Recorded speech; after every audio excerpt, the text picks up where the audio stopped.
Welcome into WarUp on a WPIAL. Greg Warnock, Jeff Upson with you here, recapping the Southwest AA Regional Tournament, the AAA WPIAL Tournament, and getting you set for the state tournament. Jeff, this is one of our usually our longer shows coming up, just previewing the state tournament. Just exciting time coming up here, and a lot of different topics coming up with the brackets coming out, and we're going to have some fun today. So a little bit of a different way we're going to approach it as opposed to other shows where we start at 106, work our way up, do one class, then the other. We're going to have some fun. We're going to do AA and AAA at the same time. So essentially, first weight class we do, so it's 106. We'll do 106 AA, 106 AAA, and go that way. But it's going to be all out of order. So you guys are going to have to listen in the whole show because I got my daughter picked out. We wrote down the 13 numbers. She actually cut them all out. She put them into a hat and she picked them all out for us for today. So she picked out the order for us. Jeff, are you ready? I don't know if I am ready because the order is like way out of whack, and I'm used to just starting with the little guys, ending with the big guys. We did a 2 hour and 15-minute show last night, and I probably did a disservice to like the 189, 215, and 285 because we're like, boy, this is bad. We gotta speed this up. So I like this idea because we kind of split it up a little bit and we talk about each weight, but we're gonna keep you on your toes because you're not gonna know which weight is coming up next. That's right. Before we get into those weights, one topic, just want to hit this right off the bat, Jeff, because I'm sure we'll be talking about it when going over the state brackets. And it's a topic we talk about every year. Just, is there a way to seed the state tournament? They did, after the year that Pletcher and Sasso wrestled in the quarterfinals, that brought along the idea of seeding the four region champs, which I thought was huge strides from where they were years ago. I think the one thing that's missing out of it is the fact that they don't look at previous years, where you have guys like Orion Crookham or like a Max Stout who missed the entire postseason, don't have prestige points from a year prior, but one's a state champ, one's a state runner-up, and they're not seated at the top or near the top because of that fact, because all they go by is their record. That's the only thing I think they could add. I mean, a lot of people say, how can they not seed this tournament? How can they not do this? How are you going to do it? I mean, can you imagine the seating meeting for that? I mean, it would be. I would have to bring my bulletproof vest. I mean, it would be. It would be daunting. It would be tough. But I think there's ways in which we can improve upon the current system, right? And you mentioned it. Previous years, it shouldn't just be the last year. There should be some type of formula for if you were a state champion, state medalist 2 years prior, or a regional qualifier, regional fourth place finisher 2 years prior. Maybe you missed a year with injury. So that obviously plays into Ryan Crookham and Max Stout big time. One was a state champion, two-time state champion. One was a state runner-up. But there's got to be a better way. I'm not saying there's a perfect way because I don't think you're ever going to please everybody, but I don't think seeding literally all 20 wrestlers in each bracket is possible or feasible. I can't see that. That's probably never going to happen. I can tell you that right now for a variety of reasons. But there are things we can do to improve. I would even look into things like other states because we have quite a few wrestlers that were state medalists in other states that come in, and maybe they should account for some points for that as well. So there's ways we can improve it, but we're gonna have to talk about this a lot more after the season because we just simply don't have the time to spend 2 hours talking about the issues. This ain't nothing gonna change between now and Thursday, so let's focus on what we got, and then we can go from there, right? So there are issues, but that's life, right? Yeah, absolutely. And another topic we want to bring up later on, not today, but in a later show, is the qualification for the next 2 years, where the WPIAL could be losing a AAA qualifier and going down to 3 qualifiers. Just quick thought is that it's shocking to me that the bracket goes from 16 to 20, and yet they're still going to lose a qualifier. But it is what it is, and we're going to talk a lot about that, in a different show. It's just and that's a topic that could be an hour in and of itself. The different ways that it could happen.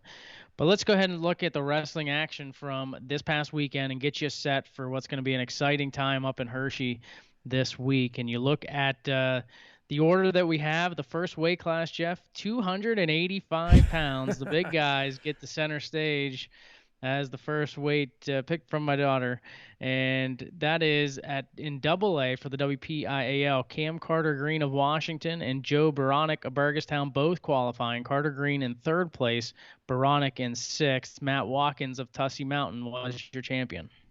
So Cam Carter, we saw what happened in the WPIAL tournament. He lost to Baranic. Cam Carter came back really strong. He had a close match. Well, he had two close matches. One with Brady Ewing from Tyrone, who I really like. He was a second out of District 6. But then he had Matt Watkins from Tussey Mountain, a guy who he's wrestled before. And we knew that was going to be a close match. It was a 3-2 win. Matt Watkins ends up winning it. Again, he won 3-2 in the finals there.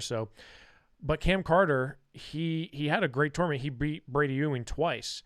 He beat him for the third and fourth place match. Ewing beat Baranic, so they didn't get a rematch from the District 7 tournament, but clearly Cam Carter rebounded here, to get into Hershey. For the first time, he made it to Hershey, and but boy, when we look at the bracket and his draw, it's unfortunate. Yeah, it definitely is for Carter Green, as he's going to have Emmanuel Ulrich of Mifflinburg to start things off, and if he wins, he's got Riley Robel of Bishop McDevitt. Yeah, so Riley's number one. He's been number one in the state all year. He's a returning state runner-up last year at heavyweight. Lost to Nathan Taylor, who he actually later beat in the summer. So Riley felt pretty good and feels pretty good. He's going to be a lot of problems for all the heavyweights in this bracket. But that first match with Cam Carter Green versus Emmanuel Ulrich, that I have circled, starred, and highlighted because those are two guys that are they were top 10 in the state basically all year. Ulrich had some ups and downs, but he beat Austin Johnson in the District 4 tournament, the super freshman from Muncie, lost to him in the regional tournament. So that's why you see Ulrich on the top half. Austin Johnson is on the bottom half. He's from Muncie, and I like his draw for him. I think he has a good chance to make it out to the semifinals. But it's Cam Carter, tough draw there because he's if he would get past Ulrich, he's going to run into Robel. Baranic, on the other hand, I like his draw with Shepard. I think he wins that match against Charles Shepard from Hamburg. And I think he's in a winnable match with Xavier Rada, too, from Corey area, who's not bad, but like some of the other guys in his bracket, had some ups and downs this year. Yeah, and I also think, for Baronic, he fell apart a little bit, right, in a Double A Southwest region, where he lost that semifinal match to Singleton, then drops down, loses to Ewing. Like you said, though, a very tough opponent, and then also lost to Lingenfelter. I think maybe it's just the sting of losing that match after coming off such a high from the Double-A WPIAL championship, but I think he can, like you said, rebound nice, and he's in a good position where he could get to the quarterfinals and maybe get a rematch with Singleton, a guy he lost 7-2 in the semifinals. So definitely in a nice spot. And as far as the WPIAL and these two guys, do you feel like there's a state medal here that can be won? Oh yeah, I mean, no doubt. I think Cam Carter is certainly in the hunt for a medal. It just he's going to have to do a lot of wrestling on the backside because I don't see him getting past that quadrant. Whether he loses to Ulrich or Robel, I just don't see him getting through from there. So depending on where he drops down in the bracket, he's going to have.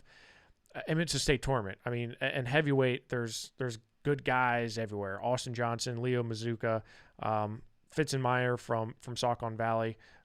Matt Watkins also down there on the bottom half. So I don't know necessarily where he will fall, but I think he's going to have to win a few on the backside in order to make any chance of making it to the medal stand. Baranic, if he wrestles like he did in the WPIAL tournament, I think he has a shot. But if he wrestles like he did in the Southwest Regional where he just went on a 3-match losing streak, that's not going to cut it, right? So, but we'll see. Cam Carter, I think he's been the steady horse kind of all year for the Southwest region, him and Matt Watkins from Tussey. So I would like to see him potentially sneak through.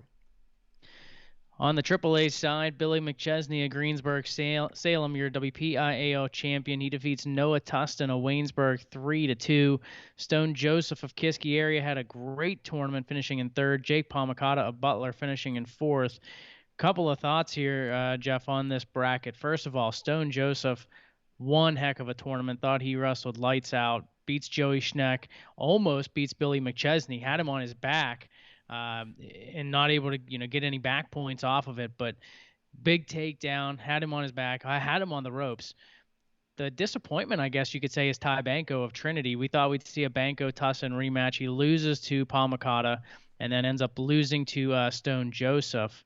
And Joseph ends up getting the win over Palmacata as well. Just overall, Palmacata had a good tournament. Banco, a little bit of disappointment. Stone Joseph looked great.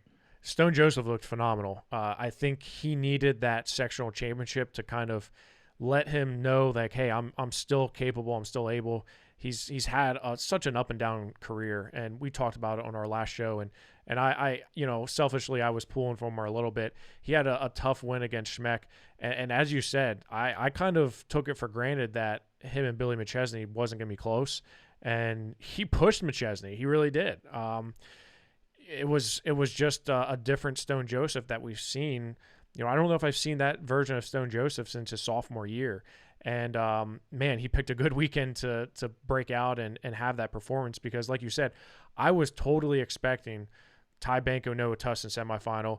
Loser there finishes in third. No doubt. If you would have told me it was going to be any different, I would say, that's a little skeptical. But Banco falls in the quarterfinals and then again falls to Stone Joseph, where I'm just, like you said, you have guys that are hot at the right time and guys that are just, they take some bumps, they take that one loss, and all of a sudden, the wheels kind of fall off there. But McChesney, I will say, he's remained undefeated. He's looked really good. He's been tested. He was tested this past weekend against Joseph and against Tustin. So I think he's, really ready for the state tournament. He's coming in undefeated, but I think his trip to Hershey last year really taught him a lot about what to expect there. So I'm excited to see where Billy McChesney ends up in Hershey. One final thought with Ty Banco and Jake Palmacata in that match, which I thought was one of probably the bigger upsets in the quarterfinals, was Palmacata winning that match. Palmacata just he was on Banco was outcoached in that match because Palmacata came in, knew exactly what Banco was going to do. He's going to go upper body. That's all he does. Upper body goes for the toss every single time, whether, it's around the body with a bear hug or a headlock. And if he doesn't get that, he's not getting points. And Palmacata knew it. He waited for his time and, got the one score when he needed it and won the match. So, that's one thing, for Ty Banco, you take away from. You got to open up your offense a little bit to get more than just the one move if you want to get to the next level. Yeah, I mean, being one-dimensional like that does hurt, and everyone knows what he does. So you're right, that definitely probably, if you can scout him and you can execute, because just because it's coming doesn't mean you're necessarily going to be able to stop it, right? But I would say Banco he's got to learn from that, and I'm excited to see where the WPIAL guys end up in Hershey. Yeah, Billy McChesney on the opposite half of Sean Kinney of Nazareth. McChesney drawing the 2 seed of the 5 region champs. Noah Tustin's on the top half with Kinney, so a win for Tustin in the opening round will likely face Sean Kinney of Nazareth. How do you see everything else shaking out here, Jeff? Yeah, the WPIAL didn't get any favors on their draws because Noah Tustin draws Redder from Quakertown, who really I thought was going to beat LaVenture, who's the 3rd seed on the bottom half from Upper Darby, but he did not. Redder has a win this year over Matt Cruz, who's also on the bottom half. So Tustin and Redder should be a good, hard match, and if he should win that, he's going to get Sean Kinney, who I don't see anyone beating here this weekend. Stone Joseph gets Charlie Cruz from Williamsport, a guy who I really like. He's really come on strong after taking going out to Fargo and coming away with as an All-American. He's really looked good this year as a senior.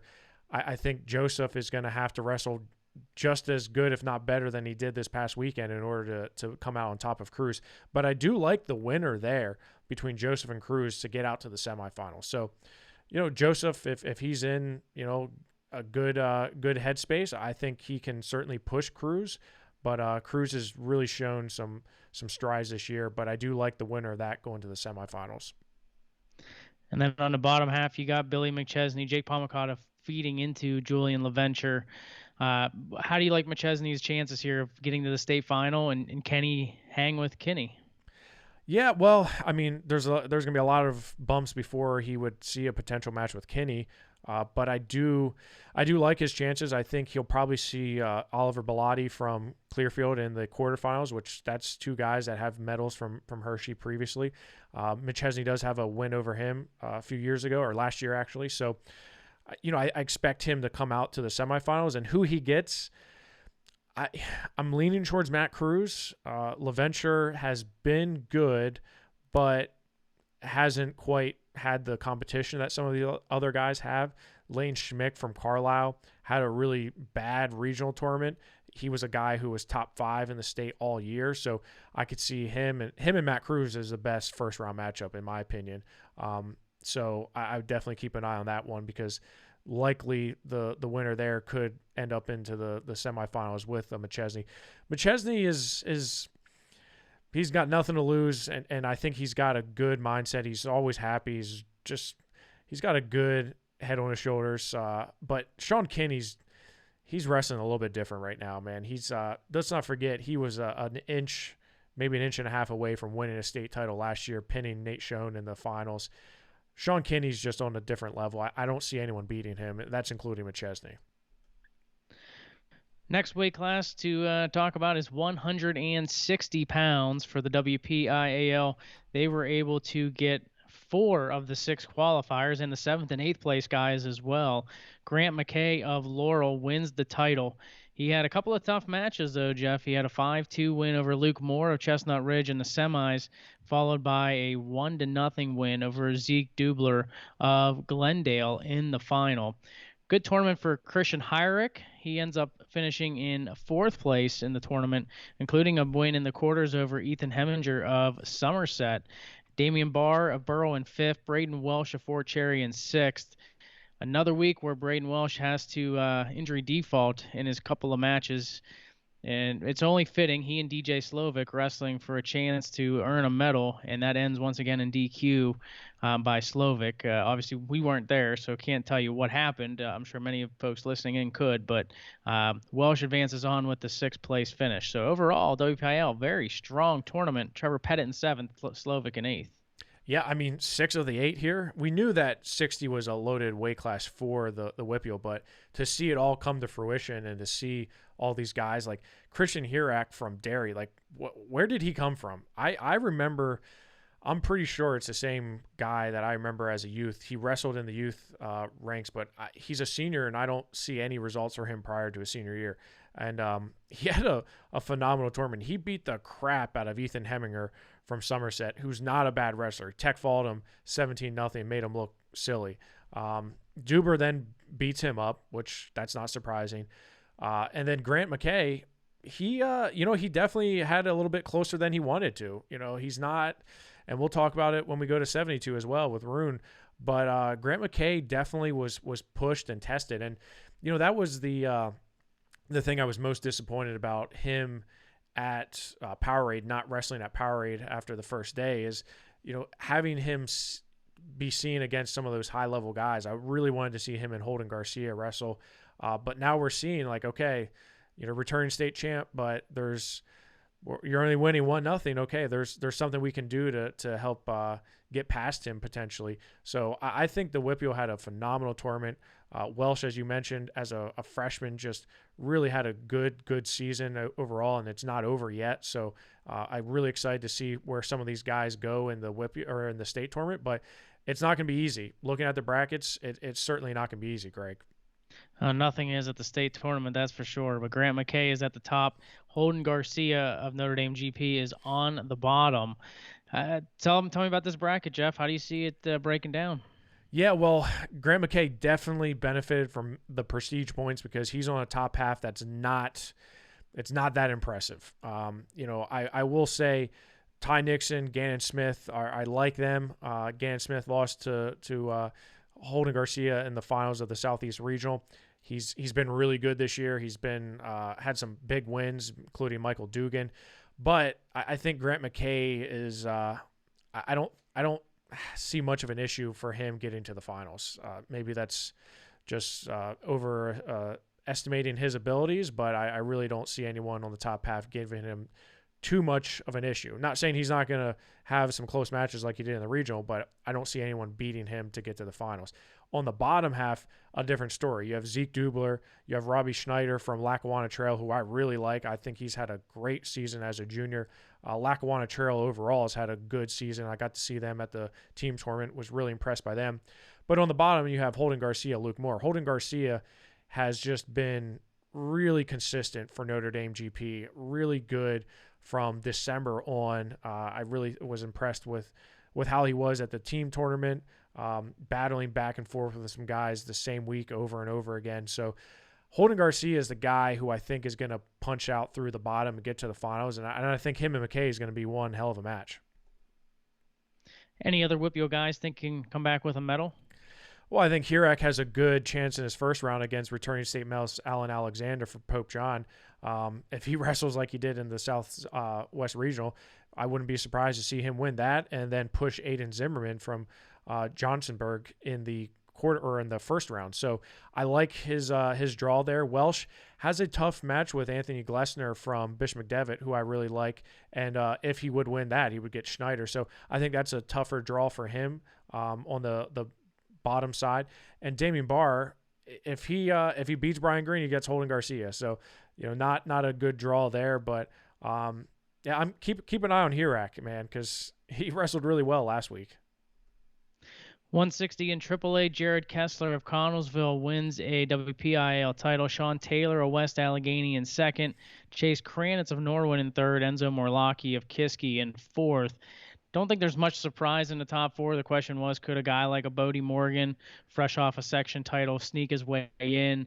I didn't love that Kranitz was on the top half with Kessler because I thought those were two of probably the better guys. I definitely thought Kranitz was a stronger wrestler over Morlocki, but the fact that he came up rather from 52 to 60, I think made it tough for the committee to put him into that bracket.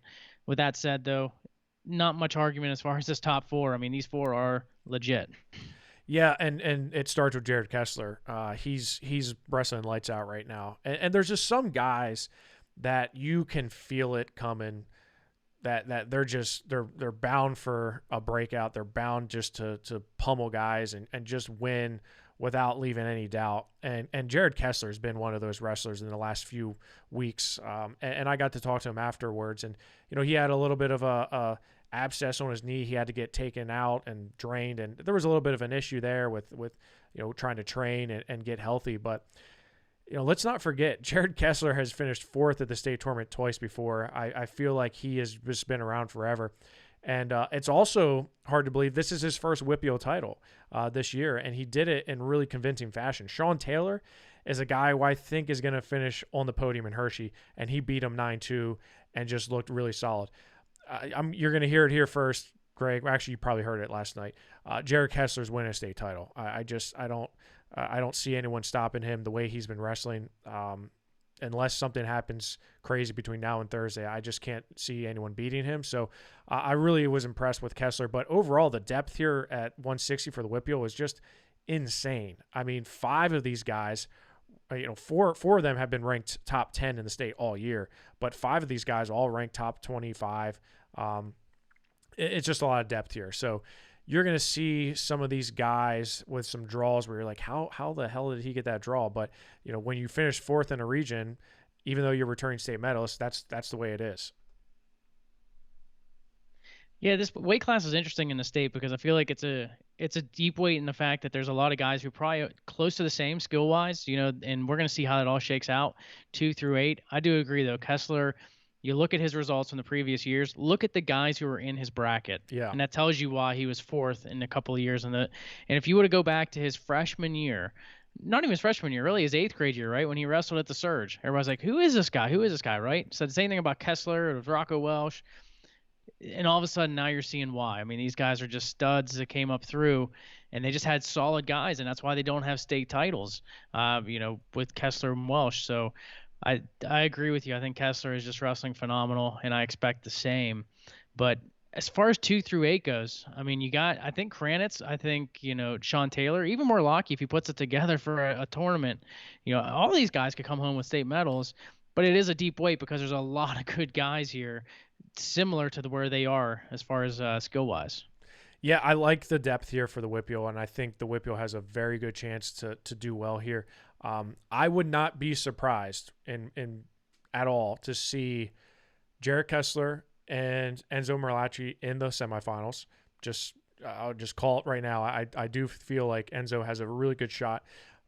Macon Myers is very good, but if and the thing about Merlacki is he's wrestling different this year because he doesn't have any pressure on him. Kyle Everly is good, but I've seen him struggle a little bit this year. Merlacki, on the other hand, I've just seen him really excel and do well without much pressure. So I wouldn't be surprised to see him come out of that quadrant down there. Look, Jared Kessler is going to be having Matt Colagesi in the quarterfinals. That's a 1 versus 2. Well, it was last week. The updated rankings show Kessler as 1 and Colagesi as 3. But still, you're talking about a top 3 matchup in the quarterfinals because Colagesi was upset in the regional tournament. So now you have an early round matchup between 2 guys that are just highly ranked, both Division I recruits, both returning state medalists, both were 4th last year. So the top half, very stacked. I like Ryan Fairchild. I like Jack Lato as well from Lower Marion. But if Enzo shows up to wrestle, and I think he will, I wouldn't be surprised to see him end up in the semifinals. And I'll say the same for Sean Taylor. I'm a huge Sean Taylor fan. I think he's just come a long way in the last 16 months. And I expect him to come out to the quarterfinals and potentially upset a guy like Ryan Garvik from Central Dauphin. Not saying it's actually an upset because I think they're pretty evenly matched. Garvik has a loss to Everly, but Garvik is also wrestling just a different way than he was back in December. So Sean Taylor really has a good chance to make it out to the semifinals. Chase Kranitz is the one who probably has the toughest draw because he's going to get Chase Barlow should he win his first match. Chase Barlow is the guy who beat Matt Colagesi in the Southeast Regional. And if you remember last year, Chase Barlow wrestled Rocco Welsh in the state tournament, and it was a 2-1 match. I can remember that because I'm thinking, oh my gosh, is Rocco Welsh going to get upset by Chase Barlow? Chase Barlow's tough. Strathaven doesn't get a whole ton of notoriety or certainly ink, but Chase Barlow is certainly good. Landon Muth from Becca is really good. Roman Maroney from Williamsport is tough. So I think Chase Kranitz has his hands full in the bottom half, especially coming up a weight and maybe not being 100%. Next weight class to cover, 189 pounds for the WPIAL. They go 1, 2, and 3 in this weight in AA, and also a 6th place finish. So 4 guys advancing here as well. Patrick Cutchumber, a winner and a champion. Noah Ganivas of Mount Pleasant finishing in 2nd. How about the tournament for Brennan Morgan of Central Valley? We mentioned 2 weeks ago he was battling an illness, so he ended up injury defaulting a couple of matches, but he finishes in 3rd place from Central Valley, and Cole Clark of Burrell finishing in 6th. But a great tournament here for the WPIAL as well. Yeah, I mean, obviously, just like we talked about with Kessler and McKay, Cutchumber's been that steady guy all year, right? I mean, 2 majors, a fall, and then a 6-0 win in the finals there. Cutchumber's just, he's on a different level, right? And, this is one of the brackets where I'm looking at like, oh my gosh, like 89 in AAA sucks because we got Mac Stout and Sonny Sasso, but we also have Cutchumber and Karpinski also on the same side because Cutchumber, he was a state medalist 2 years ago, not last year. So Cutchumber had a great tournament. Ganibus also, rebounds from that loss to Cole Clark, and obviously with a shortened season this year, wasn't able to get a ton of matches under him. But I thought he had a nice win over Noah Foltz from Baltimore area, who's had a good season. That was a tough 3-1 win for him. So, like you said, overall the WPIAL did really well. Cole Clark snuck through at the 6th spot, and Brendan Morgan, as you mentioned, comes back for 3rd, where we weren't sure what version of Brendan Morgan we were going to see, right? And it turned out he he's okay because he loses a Kubat, but then bounces back and comes out and gets third, beats Noah Foltz, who beat Kubat. So, yeah, I was impressed with Brendan Morgan, and really, I think he's a wild card here in the state bracket. So you look at the placement, you mentioned Kutchember and Karpinski, both at the top. So obviously you're looking at probably a star-studded semifinal here, right? Yeah, I am. I mean, they've been 1-2 in the state all season.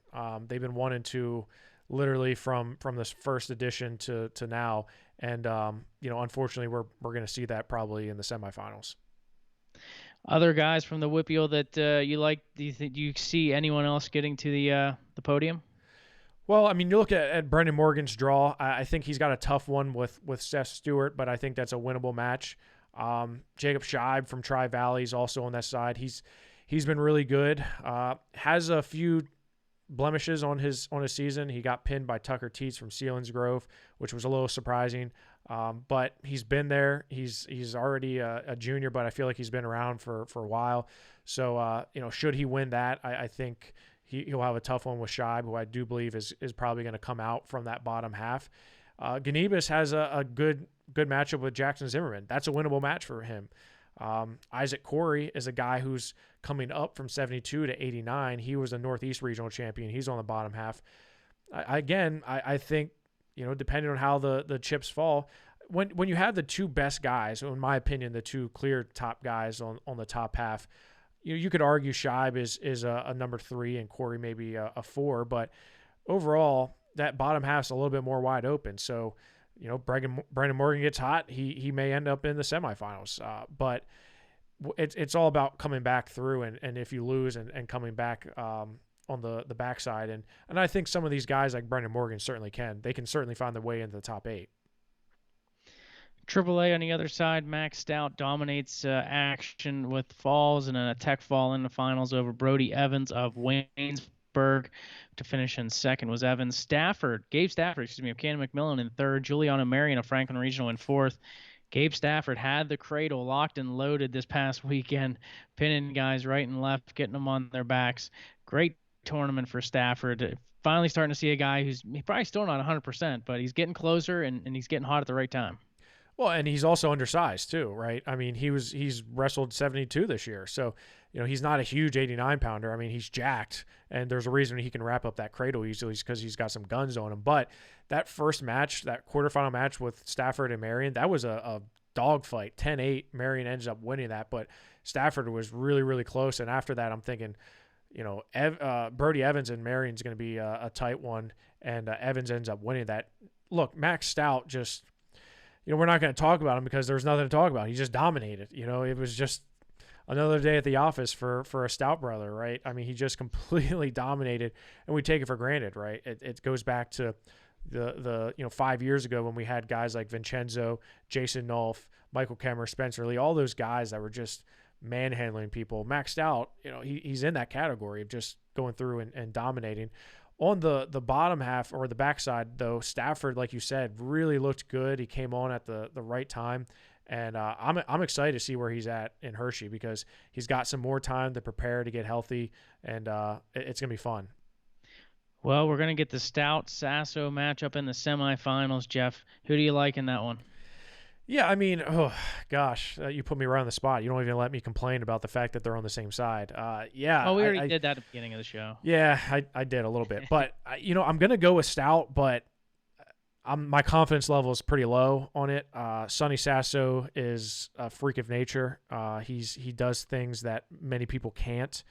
He's a Sasso, but Max Stout's a Stout, right? So it's nice because there's some lineage here between these two, and both. And I don't know. I feel like Max Stout, having been there before as a sophomore, losing all of last year, Sonny is certainly still, I think, adjusting to wrestling up at a 189. He's huge. He's tall. He's a big. He looks like a monster out there. But I just feel like Stout is a little bit more. If he can get clean finishes, if he can finish cleanly on Sasso, he wins. If he starts getting tangled up in the web that is Sonny Sasso, that's when we're going to have trouble. Go back and watch Max Stout and Lenny Pinto, and you'll see exactly why that's dangerous. Stout got pinned by him. He has to be clean. He's got to finish clean. He's got to finish crisp. He's got to just leave no doubt, leave no room for Sasso to do the things that Sasso does. But so I'll say Stout, but again, it ain't a confident pick. Brody Evans gave Stafford, Juliano Marion. You think any of those guys have a shot at a medal? Yeah, I certainly think they both have shots at medal. Stafford's got a good draw in the first round, but then he gets Johnny Miller, who I really like from Exeter. But I do believe that he'll wrestle his way back, and I think if he's locking up cradles on guys, I certainly think he's going to be in the mix for a medal, no doubt. Because 189 is a weird weight. Quinn Collins from Central Bucks East is clearly the third best here in this weight, but after that, it gets a little bit, I would say a bit more wide open. Aiden Height from Chambersburg, I like him. Trey Shoemaker from Mifflin County as well. Johnny Miller is, I think, clearly the fourth one here. But you have some other guys like Wayne McIntyre from East Strasburg North, who's making his first, actually the first ever from East Strasburg North to the state tournament. I like that match with Brody Evans, though. Brody Evans is battle-tested. You wrestle a Waynesburg schedule and you only have 10 losses, you're doing something right. So I like Brody Evans' chances to win that match, but I don't see him getting past Quinn Collins. So again, like we talked about before with the wrestlebacks, these guys get hot at the right time, like Stafford did last weekend. I think both he and Evans can end up on the medal stand. We're going to go down now to 138 pounds in AA. The WPIAL, once again, another strong showing in this one as they advance 4 of 6 here as well. Ambrose Bonai of Central Valley, your second place finisher. Jameson Pocliembo of Mount Pleasant in third. Rudy Brown of Burgestown, a solid tournament. He's in fourth. And Andrew Johnson of Southmoreland in fifth place. So WPIAL, once again, solid here. Yeah, I mean, they were really solid, and I really look at Ambrose Bonnie and say, man, like, we had him on the show, and he's just loose, man. He just has fun. He doesn't really seem like he puts a lot of pressure on himself, and he really looks good. He had a tough match with Jeff Pfeiffer from Baltimore area, but outside of that, he dominated. Fall in the major decision, and then loses the Toth 3-1, which isn't a bad loss at all. So for Bonai to be where he's at, I'm really impressed with him. Pocliembo, on the other hand, man, he's had some ups and downs this year. Look at his results in the back half. He had Cornetto wins 1-0, close match. Snowberger from North Star beats him in sudden victory 7-2, very close match. Then he beats Wyant 11-3, and then has a sudden victory match with Rudy Brown. So Pocliembo has been playing it close to the chest, but it's worked out for him, right? I mean, outside of that match with Toth, which you lost 5-1, he was really good, on fire kind of throughout the wrestleback. So he's a guy who's been, he's been in the mix before. So overall, the WPIAL, though, I was really impressed how they finished out here, despite not having a champion. In the state tournament, there's a couple of studs here, Jeff. Ryan Crookham obviously sticks out the most on the bottom half of the bracket. Connor Pierce of Harbor Creek sitting out there at the top half of the bracket. So you got a few studs here, right? You got Connor Saylor of Hickory. Easton Toth, as you mentioned, from Forest Hills, having a solid tournament, the Southwest region. So you got some studs, but then I think the door's open after you get kind of through those 4 guys as far as where the rest fit in. Yeah, it's going to be tough. It's going to be tough for the WPIAL to get a medal here. You got Connor Pierce and Ryan Crookham, clearly 1 and 2.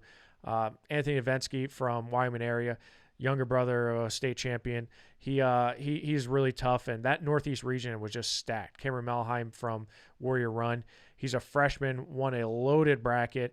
I really like him. I think he ends up getting to the semifinals with Connor Pierce. 2 freshmen there with Milheim and also Avensky. Those are 2 guys that are just locked in and really good. And then you got Cade Werdensberger from Meadowbrook Christian, and he's been lights out this year. I think he makes it out to the semifinals. I think he sees Toth in the quarters, and I think he ends up getting a win there. So, how many is that right off the bat? That's 4, That's 5, 3. 6. Yeah, I mean, I don't know if there's any other room. And then let's throw in Cole Bisco, a guy who was a state runner-up a few years back. I don't know. I don't see if there's much breathing room for the WPIAL to get through here. I think this is one of the tougher weights, just because there's so much top end talent. Connor Pierce, Ryan Crookham, and then you throw in the 2 freshmen. Then you throw in guys like Cade Wardenberger, Cole Bisco, Coben Carper, who Connor I really Saylor. like from Bowling Springs. Connor Saylor has had a good year as well. So, and then Toth, of course, too. So I think the Southwest in general is going to struggle. But if anyone gets on, it'll probably be Toth, not a guy from the WPIAL. That's just my professional opinion. On the other side, in AAA, Briar Priest of Hempfield was your champion. He defeats Colton Stone King 7-5. Lonzie Vilma of Connellsville in third. Nate Stone of Franklin Regional in fourth place. And Stone King avenges a loss to Vilma 7-4 in the semis. That was a hell of a match, and boy, it was not as good as the finals between Briar Priest and Colton Stone King. I was pumped up for that match, man. I mean, there's not many matches that I kind of, as it's happening, you're kind of twitching, you're kind of wrestling the match a little bit, unless it's a teammate or something. It never really happens. But boy, during that match, I'm like, oh my gosh, what's going? It was crazy. It was a lot of fun scrambles. It was just a lot of high octane performance from both wrestlers. They're both great kids too. That's the other thing. Both Briar and Colton are just stand-up guys, come from good families, and just, you can tell that they're, they got good heads on their shoulders. Both Pitt and George Mason got good ones there. Briar Priest, look, he's a returning state champion. Let's not forget that. All the talk is Tyler Kasak, Pearson Manville. Let's not forget about Briar Priest, right? And he showed it by coming through a really tough WPIAL, beating Colton Stone King, who had that big win against Lonzie Vielma. Look, the WPIAL they're doing really well. And I would say this, Nate Stone had a great tournament too. Had a good win over Robbie Allison from Trinity, loses to Priest, but then bounces back, beats a tough Cole Doppelhauer to get into that third and fourth place match to qualify for the state tournament. He's a guy who at one time had some losses. He lost to Bechtold. He had some other matches where I'm like, it's not the Stone that we expected, but he really turned it on. Yeah, and you look at the state tournament here at 138 pounds. You mentioned Tyler Kasak. He's at the top. Briar Priest on the bottom half. So he and Dominic Findora of Downingtown West on the bottom. Pearson Manville is sitting up top with Kasak. So good for Priest that he gets both those guys sitting at the top. Findora, obviously, a very tough out as well on the bottom half with him. But overall, nice spot for Priest. Oh, if I'm Priest, I'm real happy, because I'm away from a guy you lost to, Pearson Manville, and Tyler Kasak, an undefeated returning state champion. So yeah, I'm pretty psyched about that. I'll take my chances against Dom Findora, who I like. I think Dom Findora, I mean, we have him number 2 in the state. I really like Dom Findora, but I would rather wrestle him than Pearson Manville or Tyler Kasak, right? So I do expect Priest to come out from that bottom half, but Findora is going to have something to say about that. Outside of those two, though, I don't see anyone else as a threat. Unfortunately, for guys like Colton Stone King and Lonzie Vielma, they have 2 really tough draws to start. Stone King has Kelly Kakos from Perkiomen Valley, who is a returning state medalist. I think Stone King wins that, but if he does, he gets Tyler Kasak. That's obviously a really tough task. Lonzie Vielma gets Ali Alicia from Manheim Township, also a really tough matchup for him. So, but if he should win that, he's likely going to get Pearson Manville. So those two are going to have to do some winning on the back end, and I think they will. It's just a matter of where they fall in the bracket, right? And to avoid each other and to avoid some of the other studs that may potentially fall down. But I definitely think the WPIAL can get 3 on the podium here, no doubt. Yeah, really, this bracket with Priest included, it's very top heavy, right? You got those because you got so many studs in this weight class. But I agree with you. I think depending on how that bracket falls, Stone King and Vilma should definitely be able to make the awards stand. 145 pounds in Double A for the WPIAL. Not as strong of a weight as they had in the last few that we've been talking about, but still good with Chase Vermelia, Jefferson Morgan finishing in 4th place, Sean Szymanski of Burrell in 6th. Yeah, and the question was the WPIAL going to get any guys through here, and who are they going to be? And for Melly, he's he's had a good season, but I mean, look at some of the results that he's had. He's had some ups and downs for sure, and he was tested here. Had Reese Wood in early on 5-4, really took it to Tim Treader from North Star, which wasn't surprising. Loses to Watson, who just pins just about everybody he wrestles here, and to punch through and get out from the consolation to the third and fourth place match to get a match with Noah Teeter, who's really tough. I'm impressed with him, right? Szymanski, same thing.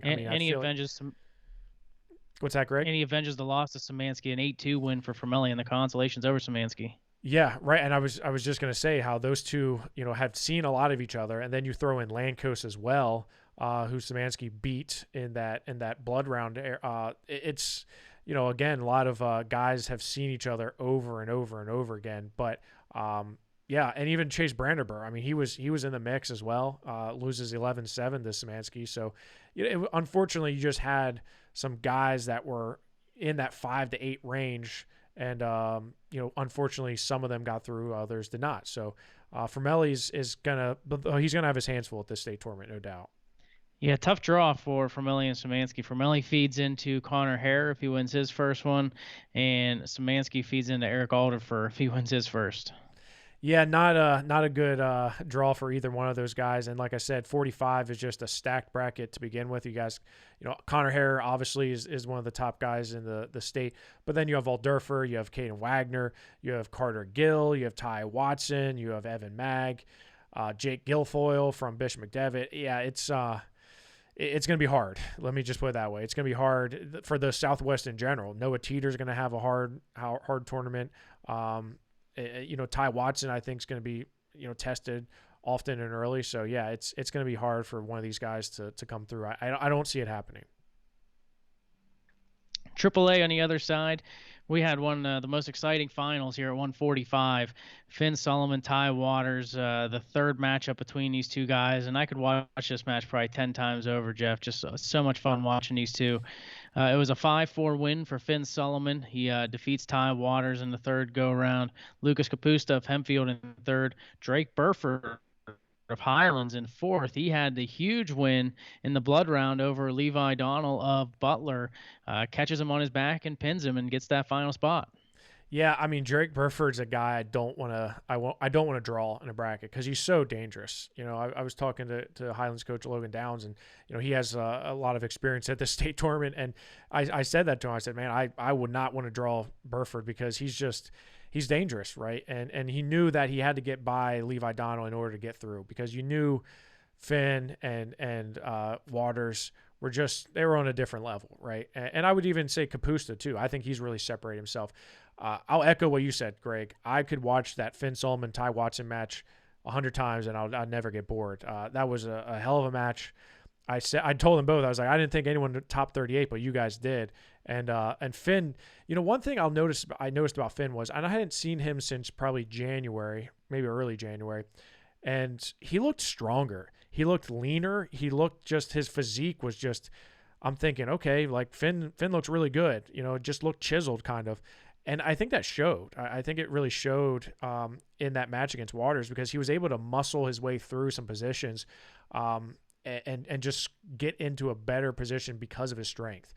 Ty Waters, though, my God, he's fun. He's so much fun to watch. I love watching him wrestle. He's a bad matchup for just about anybody he wrestles. And Lucas Capusta, let's not forget about him. He's been nothing but steady and solid from that third position behind those two guys. Another guy who I don't want to draw is Lucas Capusta because, man, he brings it. And this will be his first trip to the state tournament, so I'm excited to see how he does. Finn Solomon gets the top seed as a returning state champion, and he's on the top half. And really, a lot of the studs are on the bottom half. You got Jude Swisher on the bottom. Lucas Capusta, tough draw. If he wins his first, he gets Swisher in the round of 16. Ty Waters will have likely Andrew Harmon of Bethlehem Catholic in the potential quarter. So WPIAL, is on the bottom half. There's a lot of talent down here.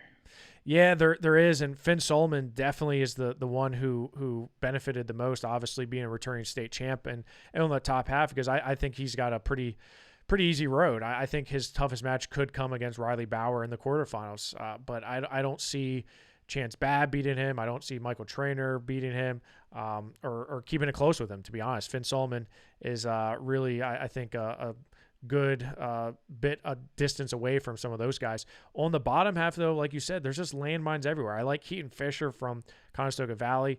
I think he wins his first one and has a good match with Andrew Harmon, a guy who from Becca who was a returning state medalist. Shane Kibler from Abington has a win over trainer Ty Waters. I think that's a great draw for him. I'd like Ty Waters to make it out to the semifinals, where he's likely to see Jude Swisher. Jude's been really solid. He's been nothing short of great this season. Has a win over Finn Solomon already. Now, that was early in the season, and I think Finn's a different wrestler, but I expect a Finn Solomon and Jude Swisher finals, and that should be a really good one. But Ty Waters is going to have something to say about that. I really do believe Ty Waters is going to come to wrestle and scrap. I don't think he's going to – his last trip there was 2 years ago at 106 as a freshman. I don't think he's going to wrestle like he did then. Yeah, Swisher's going to have to earn it, right? I mean, you're going to have to beat Kapusta, you're going to have to beat Ty Waters, and you're going to have to beat Finn Solomon. So, if you're out of your 4 wins to get a state title, 3 of them are going to have to be against the WPIAL, in my opinion. 215 pounds is our next weight class, and Dayton Pitzer of Mount Pleasant. The story here, just as kind of expected. I think I think I said this after his Powerade final, Jeff. I said I don't know if he's going to get through 3 periods again, and I don't think he has. I think he's probably pinned everyone since then. Didn't even get out of the first period here in the Southwest region. For the WPIAL, though, Vitaly Daniels of Bentworth has a great tournament, finishes in second. Anthony Govern of Southmoreland, great tournament as well. He finishes in 4th place, and the guy who finished in 3rd, he did beat in the quarterfinals. So WPIAL 3 strong showings here at 215. Yeah, I mean, you said it. I don't think Pitzer's going to go a full 6-minute full match here the rest of his way. But to not even get out of the first period in the regional tournament, that's saying something. I mean, Dayton Pitzer, pound for pound, is one of the best wrestlers in the state, no doubt about it. So, Pitt, Keith Gavin's like, cannot wait to get you in the room. So, Pitzer, we knew what he was going to do. Vitaly Daniels, on the other hand, there were some questions on how he was going to bounce back. Govern had that big win in Ultimate Tiebreaker against Bearjar, which is an awesome last name, by the way. Bearjar is pretty badass. But overall, I mean, Vitaly Daniels and Govern, they wrestled really good and did what they were supposed to get through and finish top 4 in the region. You look at the state tournament, again, does anyone get 6 minutes with Dayton Pitzer? I think is the question. Not about necessarily competing. But how do Vitaly Daniels and Anthony Govern do here? Yeah, so, I mean, to your first point, I don't think anybody's going to go 6 minutes with Pitzer.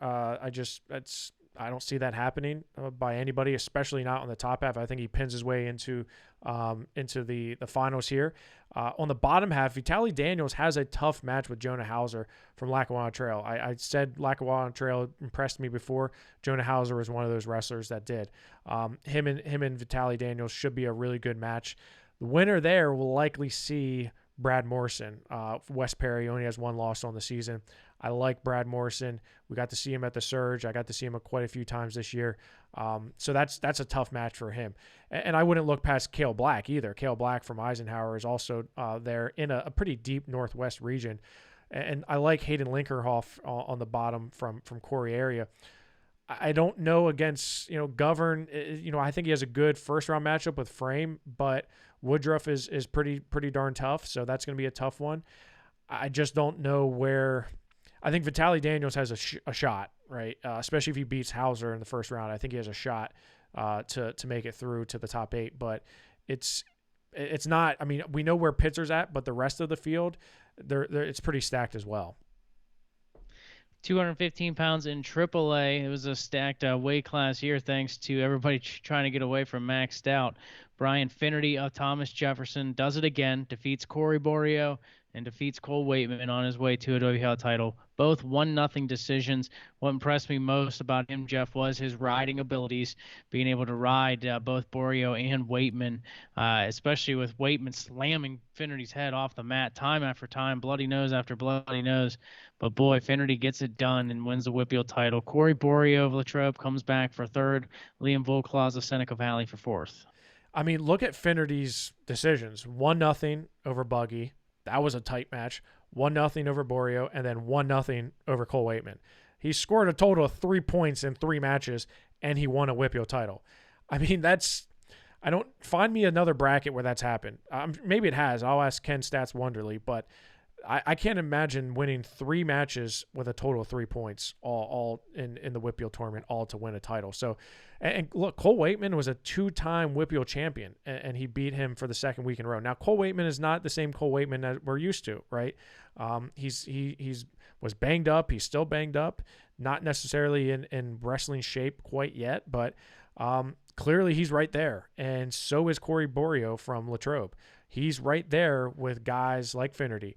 And one thing I noticed with Finnerty is I was curious to see what his size difference was going to look like. And he looks significantly smaller than some of these guys, Borio included. And it was his riding ability that ended up winning him those matches. So is that going to catch up to him in Hershey? I don't know. But I do know that the WPIAL is pretty stacked here.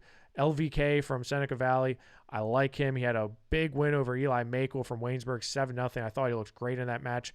And then just kind of made a stupid mistake against Waitman and got thrown and pinned there. Thought he'd wrestle Borio a little bit better, but he beat Josh Harasnik from Chartiers Valley in a really good major decision. So if Liam Volklaus can get back to what we expect him to, just like Cole Waitman, I think he'll be a problem in Hershey. Yeah, and Eli Makel was very close to knocking off Corey Borio as well.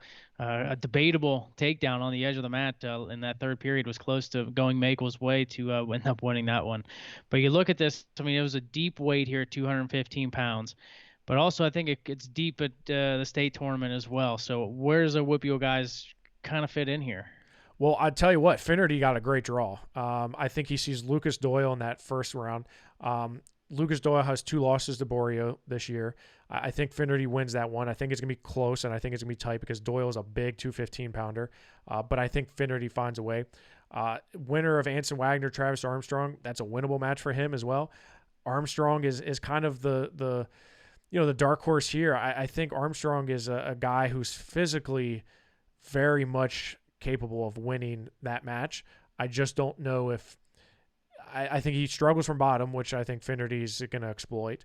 But I really do think that Finnerty's going to be undersized there. So that could not bode well for him. But then you have Chase Levy on that bottom half too, who's also undersized. He was a 189-pounder, but there's a guy, Sonny Sasso, there, so he's now at 215. Finnerty is certainly undersized for the weight. So we could have 2 189-pounders in the 215 semis potentially. On the top half, Cole Waitman has a good first-round matchup, and I think he gets out to quarterfinals where he'll likely see Carl DiGiorgio from Central Bucks West, who's been really solid. Only loss to Pavlechko from State College, who they're both on the same side. So I think a lot of those guys are going to beat each other up, and Waitman could find himself in a good position potentially in the wrestlebacks. Do you see that either of those guys could, Waitman or Borio, can knock off a Pavlechko or DiGiorgio? Yeah, I mean, certainly. I definitely think either one of them is capable of doing it. Pavlechko is, he was hurt last year. He's only a sophomore. Has his big tournament was the Escape the Rock, but the question is, can you duplicate that, right? Can you wrestle like you did, on 2 days for 3 days in Hershey? I don't know. I can tell you this: his road to being a state champion, he's number 1 ranked guy in the state right now. The road to a state champion for him is going to be very, very difficult. Borio right out of the gate, then likely a Sam Rodriguez in the quarterfinals, then a DiGiorgio or a Waitman in the semifinals, and then a Chase Levy, a Brian Finnerty in the finals. That's a hard road there. So I definitely think Waitman and Borio are gonna compete. I think they're both gonna compete for a medal. It's just a matter of how high they can get. Next weight class, 120 pounds, and Chris Vargo of Bentworth with the big win for the title. He defeats Cohen Baney of Bald Eagle area 4-0. Baney had defeated Cooper Hornack of Burrell 6-2 in the semis to get there. Hornack ends up coming back for third place. Logan Ritchie of Quaker Valley also on the stand with fifth place finish. Yeah, so I mean, this was one of the biggest matches that I wanted to see was the rematch here, and it's not a rematch; it's a series now between Baney and Vargo. Baney looked great against Cooper Hornack, winning 6-2 over a tough Hornack. I thought, and he's poised, he's ready for another shot at Vargo to win, and Vargo just he found a way. He had a close win with Ross Dahl 3-0, which I thought was a good match for him. And I think Baney and Vargo wrestle 5 times, 10 times, it's going to go 50-50, right? One's going to win 5, the other one's going to win 5. So, I expect we probably will see that again in Hershey sometime, to be honest with you. But Vargo looked really good. Hornack comes back for third. He beats Ross Dahl. I was impressed with him because it's easy to get, put all your energy, all your eggs in one basket to say, hey, I'm beating Baney. And then when you don't do that, it's hard to come back. And he refocused, had a nice win over Ritchie 2-1, and then Ross Dahl. Ritchie also had a great tournament as well, beating Donaldson. Overall, the WPIAL had a good showing here at 120 pounds. Where do you see it finishing in the state, Jeff? You got Jaden Pepe of Wyoming area at the top. Vargo is down at the bottom with Adam Schweitzer of Notre Dame GP. Cooper Hornack's in that same opening quadrant, as is Logan Ritchie with Pepe. Yeah, so, I mean, Hornack, should he beat Sean O'Toole, is going to draw undefeated state champion. So you got a state finalist and a state champion in the quarterfinals. That's a really tough one. Cohen Baney's got a tough match with Eric Howell on that top half, but I think Pepe is the guy here. The bottom half, on the other hand, winning that region was huge because I think Vargo is the guy. I really do. I think Vargo is the guy on the bottom half. I think Schweitzer, we know what Schweitzer's capable of. He beat Vinny Kilkeary. He's just been so steady and solid for Notre Dame Green Pond. But Chris Vargo, man, he has an edge to him. He has a toughness to him that I don't see very often, but he has it. And I think he ends up getting to the finals. I really do. I believe that he makes it to the state finals and sees a match with Jaden Pepe. AAA on the other side, Vinny Kilkeary of Latrobe. He wins the title 16-5 over Troy Homan of Penn Trafford. Kilkeary just took it to another level in the final. Jacob Haupt of Cannon McMillan in third place. Mason Kernan of Bethel Park finishing in fourth. Yeah, so Vinny, I mean, he let it loose, right? And I got to talk to him afterwards, and he was like, I didn't want to have a 3-1, 4-2 match. I wanted to get out there and mix it up, and it looked like the Vinny Kilkeary from 2 years ago when he was a freshman, coming in as like a 3'9", 106-pounder and knocking off guys like Jacob Van D and Tyler Kasak, and winning just a phenomenal bracket. So if Vinny Kilkeary wrestles like he did this past weekend, he's winning a state title. The question is he going to be able to open it up in Hershey? I mean, he beat Troy Homan, and he was in some 50-50 positions with him, and just he won those. He won all of them. Pinned Kernan, who's tough. Major Jacob Layton again. So he's coming on strong. I think I said that with Kessler, how guys are just feeling it. Vinny Kilkeary's feeling it. But Jacob Haupt, I mean, he was in the match with Troy Homan. A few things that I think he needed to correct, and especially from neutral, that would have changed the game. But Troy Homan, let's not forget he was fourth in the state last year, so he's ready to do battle in the state tournament. But man, 120, Greg, is out of control. That's what I can say. It's out of control in AAA.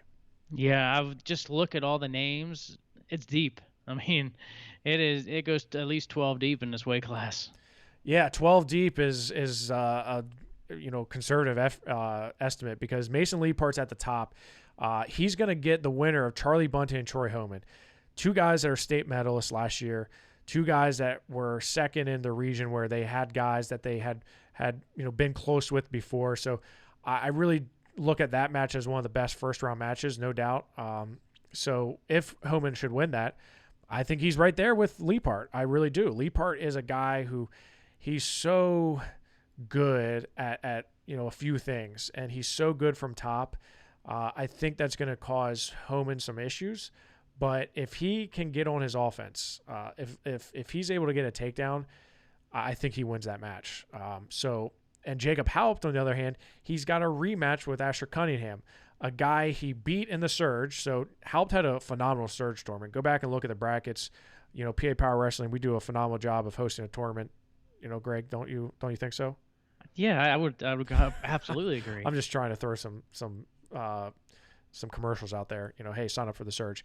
Haupt had a win over Asher Cunningham at the Surge, loses to him at the Powerade tournament, and they draw in the first round, senior versus freshman.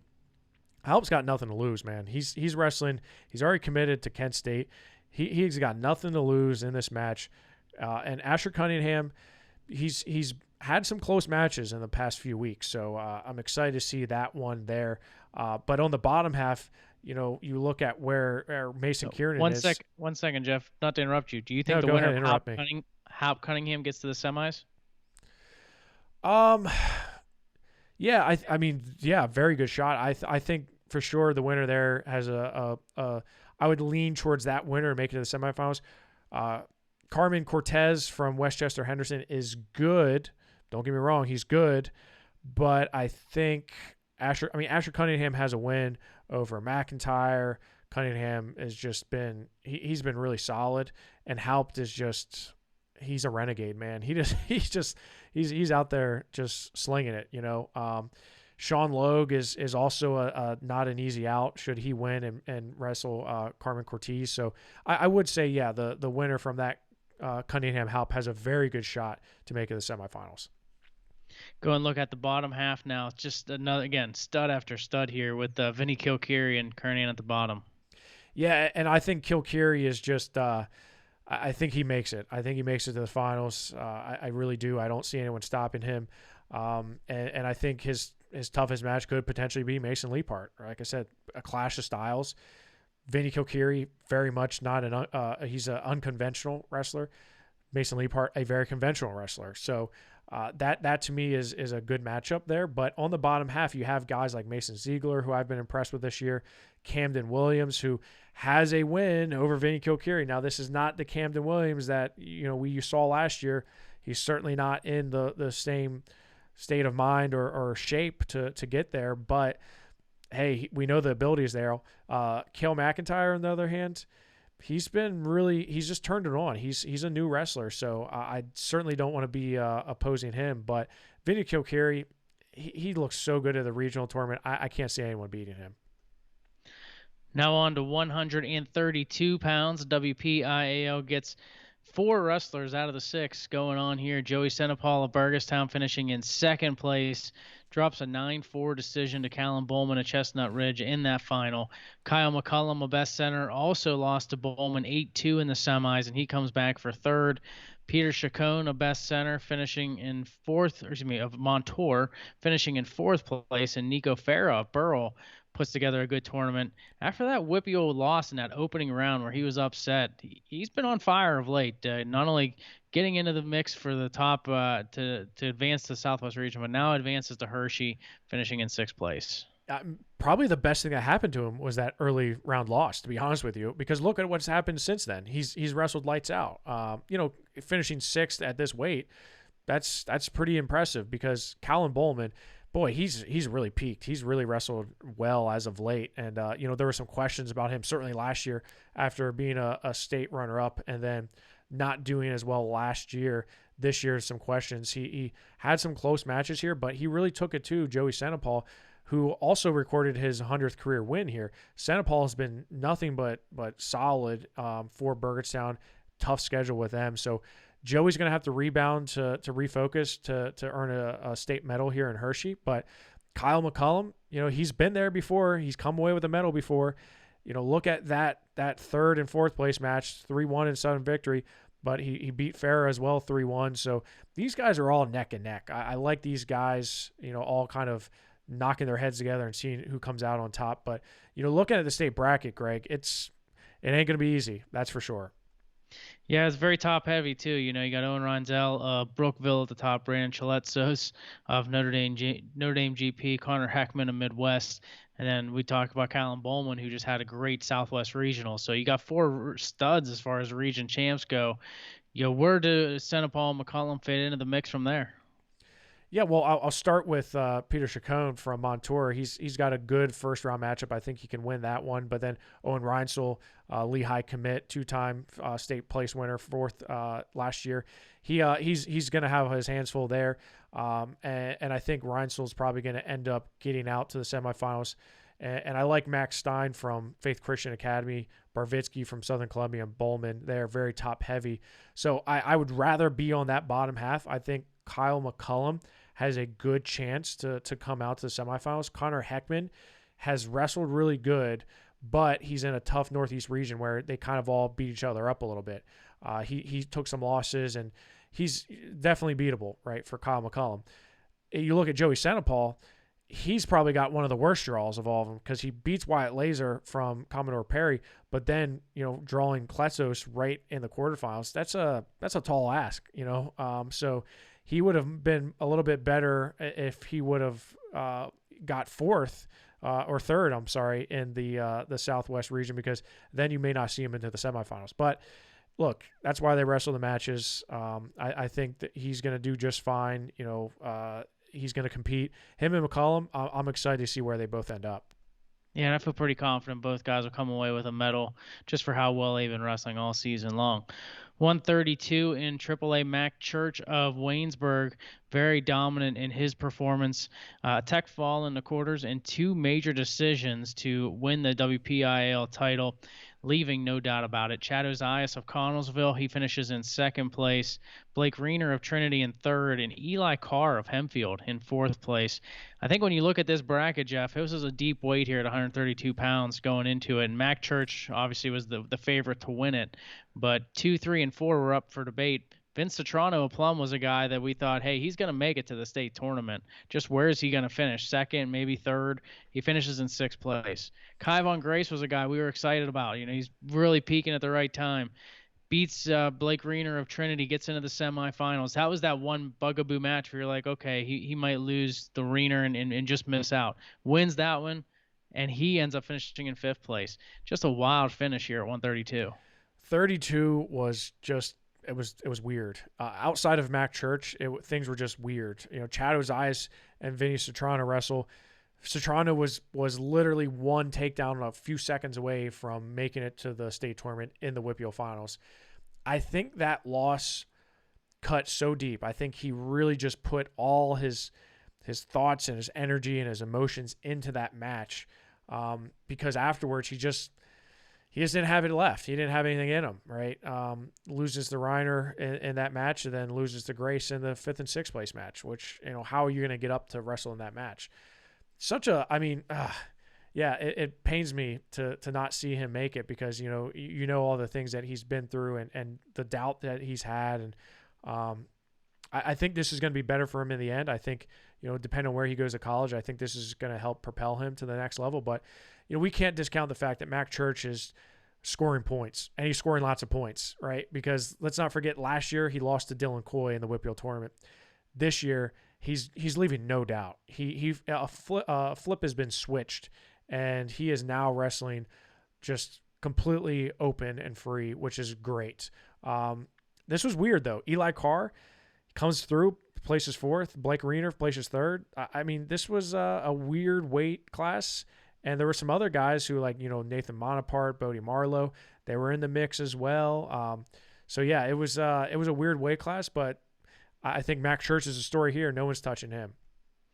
Yeah, and it's great to see for Mac Church. We talked about this, I think, after the PIAA tournament, right? Even though he finished in second, Bozakis is obviously on another level, and Church kept the close with him. But Church was putting up points. We noticed it from the very beginning of the season. He's definitely wrestling a lot different than he did his freshman and sophomore campaigns, where we talked about he's a stud. He's going to be close in every match, but if he could open up, put his offense in, he's going to win a lot of He's going to potentially win it's 4 state titles, but, came up short his freshman year, and sophomore year, obviously didn't put up a lot of points, but this year he's, like you said, leaving no doubt about it. But you look at this state bracket, Jeff, Braden Bauer sitting right there at the top with Mac Church. That might be his toughest test going into a potential state final. But obviously a lot of great wrestlers here at 132. Yeah, so Mac's sitting at the top, and Bauer was second in the state coming into the regional weekend. He loses to Luke Simcox. Bauer wrestled Church at Powerade, and Church really dismantled him.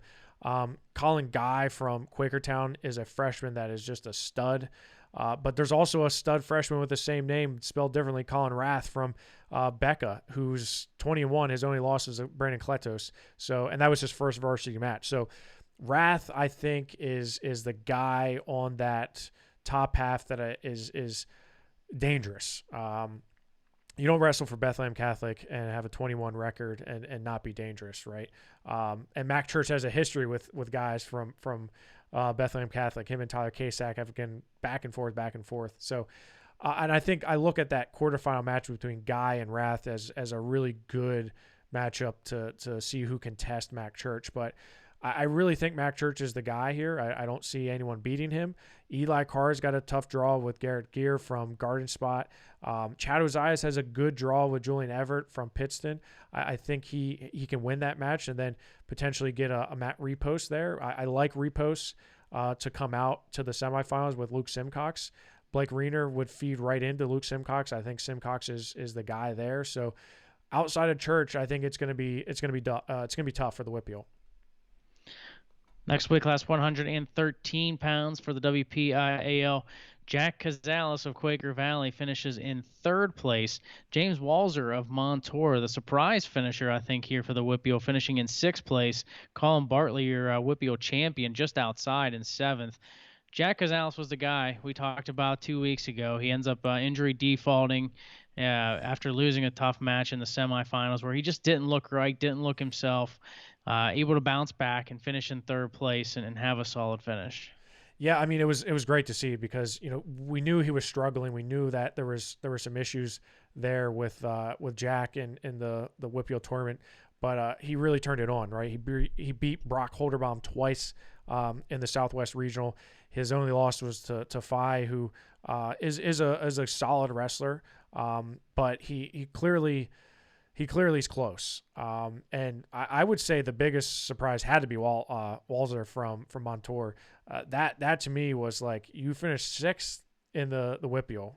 Not a bad finish considering the weight class, but you beat some pretty big, you beat some guys that made me look like, my gosh, like, is this serious? Like you're getting into that, you're going into Hershey.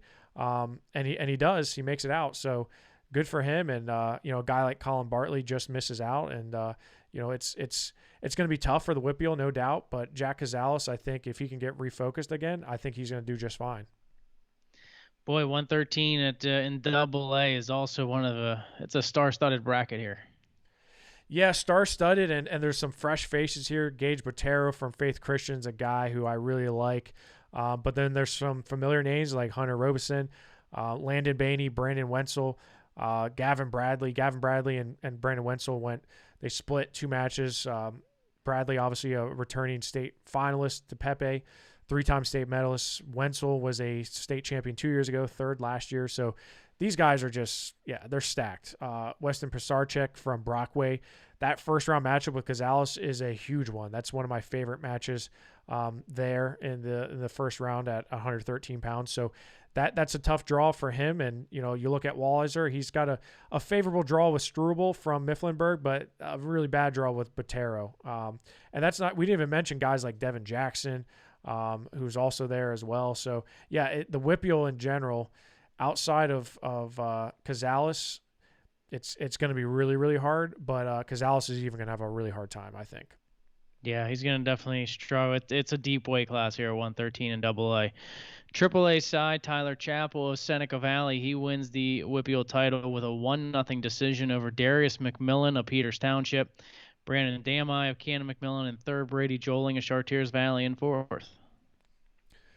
We talked about how open this weight class was, and I took away from this weekend was not that Tyler Chappell wrestled poorly against McMillan. It's just that McMillan wrestled really well. I was really impressed with how he wrestled against Tyler Chappell. Tyler Chappell, though, he's gonna have a tough challenge in Hershey. And when we look at the bracket in a second, but Brandon Damai had a good tournament. Brady Joling had a phenomenal tournament, right? I thought he had that big win over Petrovic in sudden victory. Is only 2-0 against Chappell, and then wins to get into the third and fourth place match with a big win 4-0 over Sam Snyder. So I thought Joling had a great tournament, and I thought McMillan had a good tournament. The question for me is, can Chappell get over the hump? That's a real question. Yeah, that's something where, one thing with Chap when he had those close matches, and this is something you look at when you're wrestling basically club teammates.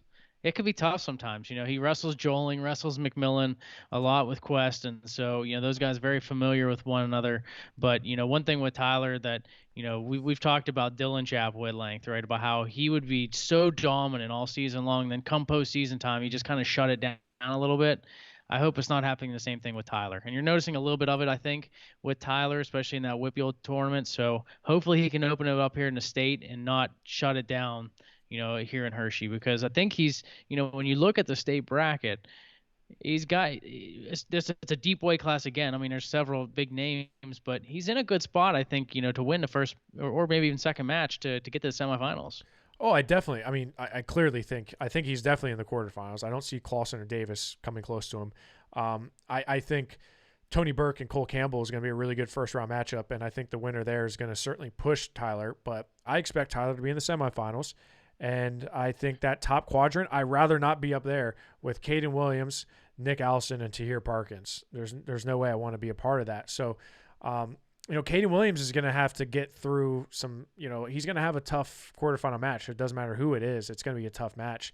Caden Williams, took a loss to Nico Tassi of Warwick in the sections, rebounds, wins a title at the South Central Regional. So, Tyler he beat Caden Williams last year, right? He just lost to him at the quote wrong time, right? He lost to him in the state semifinals, and then Williams ends up beating Asdio in the state finals. So overall, though, the WPIAL, when we look at first round matchups, Darius McMillan, Cole Smith, that's a great matchup to me. I think both those wrestlers are going to be offensive. I think both those wrestlers are going to, put it all out there. Nico Tassi from Warwick is one of the most improved wrestlers in the state of Pennsylvania, going against Brandon Damai from Canamac, who's been wrestling really good as of late. If Tassi's able to break him, what I mean by that is if he's able to get a few takedowns and ride out Damai, I don't see it being. I think Tassi's he's got a motor for days, and he does little things right. And then let's throw in Zach Jackaruso on the bottom half. That now, should McMillan win that, he's going to get Jackaruso. I think that's an interesting matchup for him. Jackaruso doesn't score a ton of points, but he knows how to win matches. There's no doubt about that. He beat Anthony Knox, one of the best wrestlers in the nation. He has wins over a lot of these guys in this bracket, Tyler Chappell included. So, there's just landmines galore here. Brady Joling has a good first-round matchup, but he feeds right into Williams. So, that's the luck of the draw, as they say. Yeah, that very top half is just with Williams, Allison, and Parkins all up there in front. It's definitely crazy for those all to be right there, but a good spot for Tyler Chappell for sure. 126 pounds is our next weight class, and for the WPIAL, finishing with 4 through 8 is how they all finished out. But they get 3 across. Timmy Cafrelli of Southside, he finishes in 4th place. How about Gavin Suika of Burgestown, bouncing back 2 weeks off, getting in 5th place, and Dylan Bruce of Elizabeth Forward in 6th. Like, we can confirm that Gavin Suika has like a broken foot, right? I mean, he's got a fracture in his foot. Yep. How are you wrestling with a fracture in your foot? It's your foot. You use that in wrestling a whole heck of a lot. I'm not sure how he does it, but man, that's freaking impressive. But I mean, shout out to him for doing what he's doing. Gets to the quarterfinals, loses to Carfelli.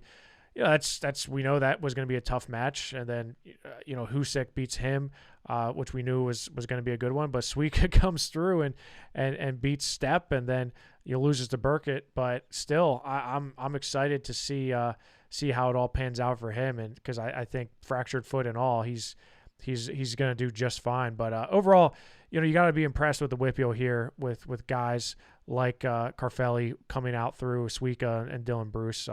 And then Brandon Cruel was right there. He was pretty close. Lost to Trent Hoover in a tight match, and then lost to Bruce 4-3. Bruce, I didn't know if he was going to make it, because honestly, I saw on the first day, he comes out and injury defaults to Burkett, and I'm thinking, well, he's probably not going to wrestle back, but then he ends up doing it and then punching through the state tournament. It's just a matter of how healthy he's going to be. That's a real question. Yeah, that's for how about Suika, with his fractured foot. Bruce, you mentioned, Bruce ended up injury defaulting to Suika for 5th and 6th. So how are they going to be? Timmy Caffarelli had a great tournament. He ended up pushing, top seed Trevor Husick. He drops a 10-8 overtime decision. So that's how close Caffarelli was to being in the finals of the regional tournament. So solid showing for him. You look at the state. You have Scott Johnson of Muncie sitting at the top. How many WPIAL medals can we get in this weight class? Well, yeah, the WPIALs, I mean, when you have two guys on bummed legs and bummed everything else, it's going to be really tough. I mean, Suika's going to have his hands full with Granaham from Benton in the first round matchup, and if he wins that, he gets Chase Hauntz, who's been wrestling lights out. He's a freshman. I really like him a lot. So, that's really tough. Dylan Bruce, he draws Eli Bounds from Bowling Springs, another guy who I really, really like. So should he win that, he gets Scott Johnson, number 1 guy in the state. So, yeah, it's going to be really tough. Let's just put it that way. Carfelli, I like his first-round matchup. Noah Doy from Camp Hill, that's a winnable match. Mark Palmer is good, but he's certainly not the best on the bottom half, I don't think. And so he's got a decent enough draw, but yeah, I don't see if Suika can somehow get in the top 8. That is a absolute miracle. Someone should make a movie about that. But it's going to be hard for him to do. Yeah, I mean, no doubt about it. Just how tough he is. We've talked a lot about him during throughout our shows, but how tough he is to get to that point, get those state tournament on one leg is just definitely impressive. AAA on the other side, Ethan Lieben of Hempfield defeats Maddox Shaw of Thomas Jefferson in the finals 4-0 to win the WPIAL title.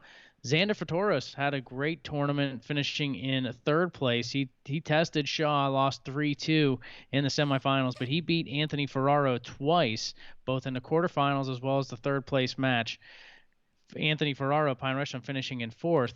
But the other big story, in addition to Lieben winning the WPIAL title, WPIAL champion Dylan Coy of North Allegheny from a year ago finishes in 6th place, loses to Lieben, loses to Ferraro, and loses to Andrew Binney in the 5th and 6th place match. Senior, something you hate seeing in their last year, but Coy definitely a disappointing finish. Lieben, an impressive showing. Yeah, I mean, you can't help but feel pretty awful for a guy like Dylan Coy and also for Vinny Citrano, right? I mean, guys that just they dedicated their lives to wrestling and they pour everything into it. I saw Dylan after that match to get into the 3rd and 4th place match, and it's just like, God, you just feel awful for him. But that's wrestling, right? There's winners and losers. If you would have told me Ethan Lieben was going to win a WPIAL title, I would have said, you might want to, have you been drinking or smoking? Because, not to say that he wasn't capable of, I'm not saying that to bash him. All I'm saying is, look at where he was on that bottom half. I mean, Benny was right there with him, right? Dylan Coy was right there.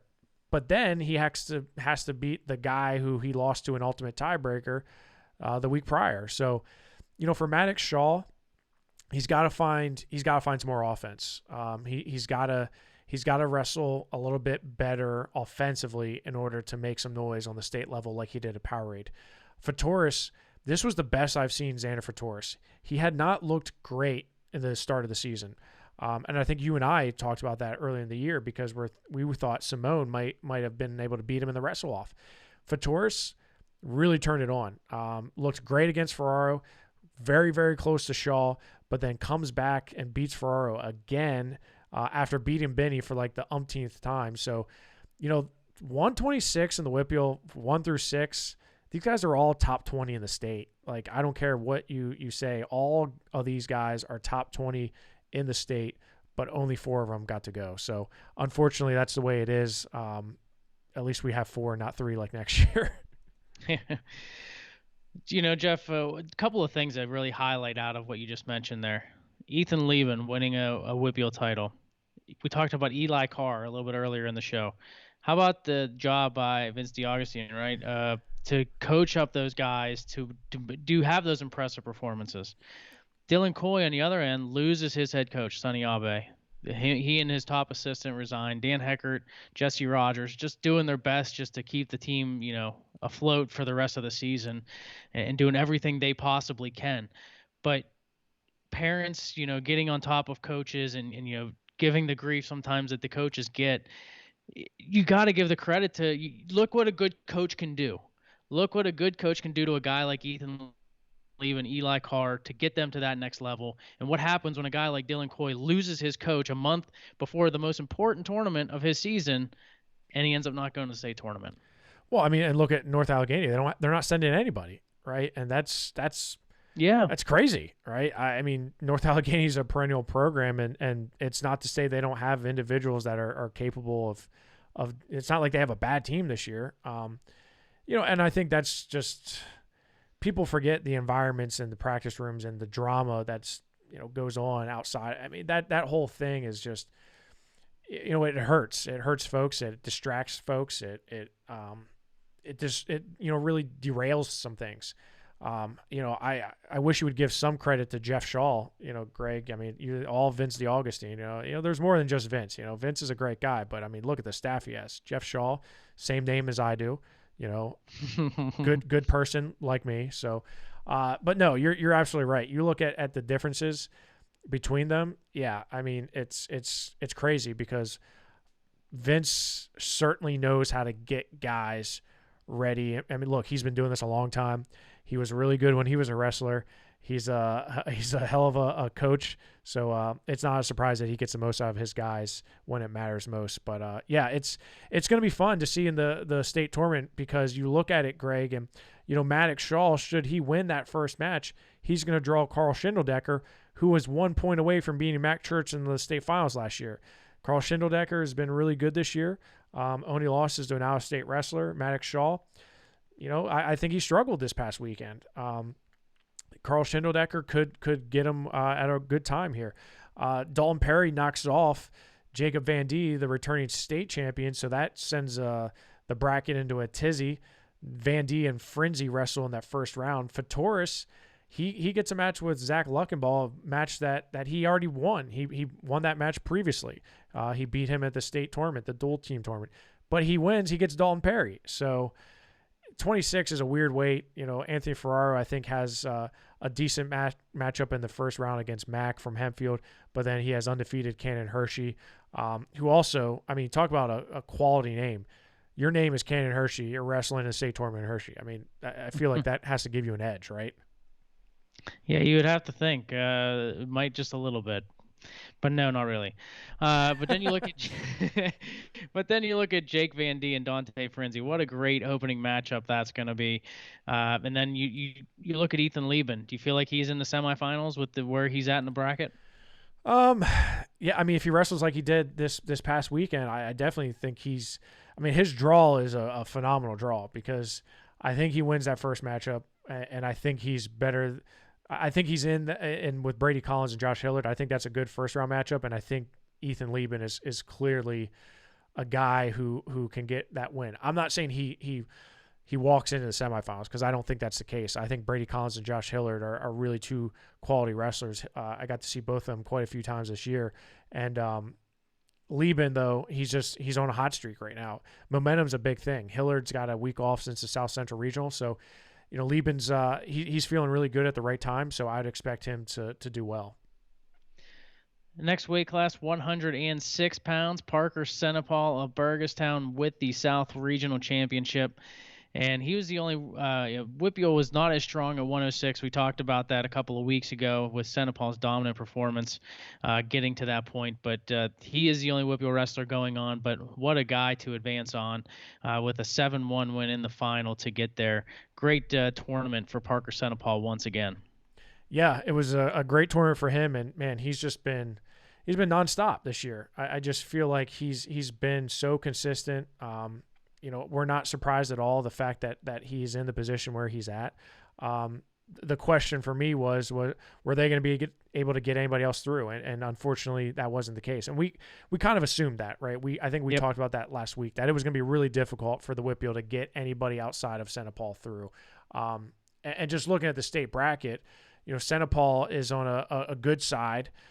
He's away from state champ Louis Gill and Aiden Smith from Notre Dame GP, but he's on the same side as a guy named Aaron Seidel from Northern Lebanon, who's pretty damn good himself. So yeah, I think Parker St. Paul has got a really good chance to make the finals here. Do you think he got how do you like his chances against a Louis Gill? Louis Gill is really good. I don't know if you know that or not, but he won the Powerade tournament. He knows how to win matches. He's really good at match management. He's very savvy when it comes to things like that. I think we're going to see a Powerade finals rematch because Smith and Gill wrestled in the Powerade finals this past year, and I think that's what's going to happen in the quarterfinals. I think the winner there makes it to the finals. Easton Mall is tough. Him and Hubert should have a good first round matchup, but I don't see Colton Wade having much, I don't see him giving him any issues. So I think Louis Gill's going to get to the finals. And the question is, can St. Paul join him there? Aaron Seidel from Northern Lebanon is really good. He won a tough Southeast region, and but Parker St. Paul has been really consistent, and he's got a little bit, he's got an age difference. He's wrestling really well, and he's older, so I think he has a good chance to get to the finals. And I just don't see anyone beating Louis Gill. I think that was your original question. I think Parker could keep it close, but I can't see anyone beating Louis Gill at 106 pounds. Always appreciate your long-winded answer to that. Thank you, Jeff.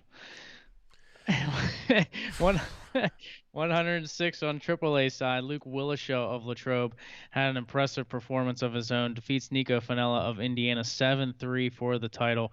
Finella, who is trailing Ty Kapusta 2-1 in the semis, pins him late in the third, gets to the final. Tyler Kapusta comes back for third.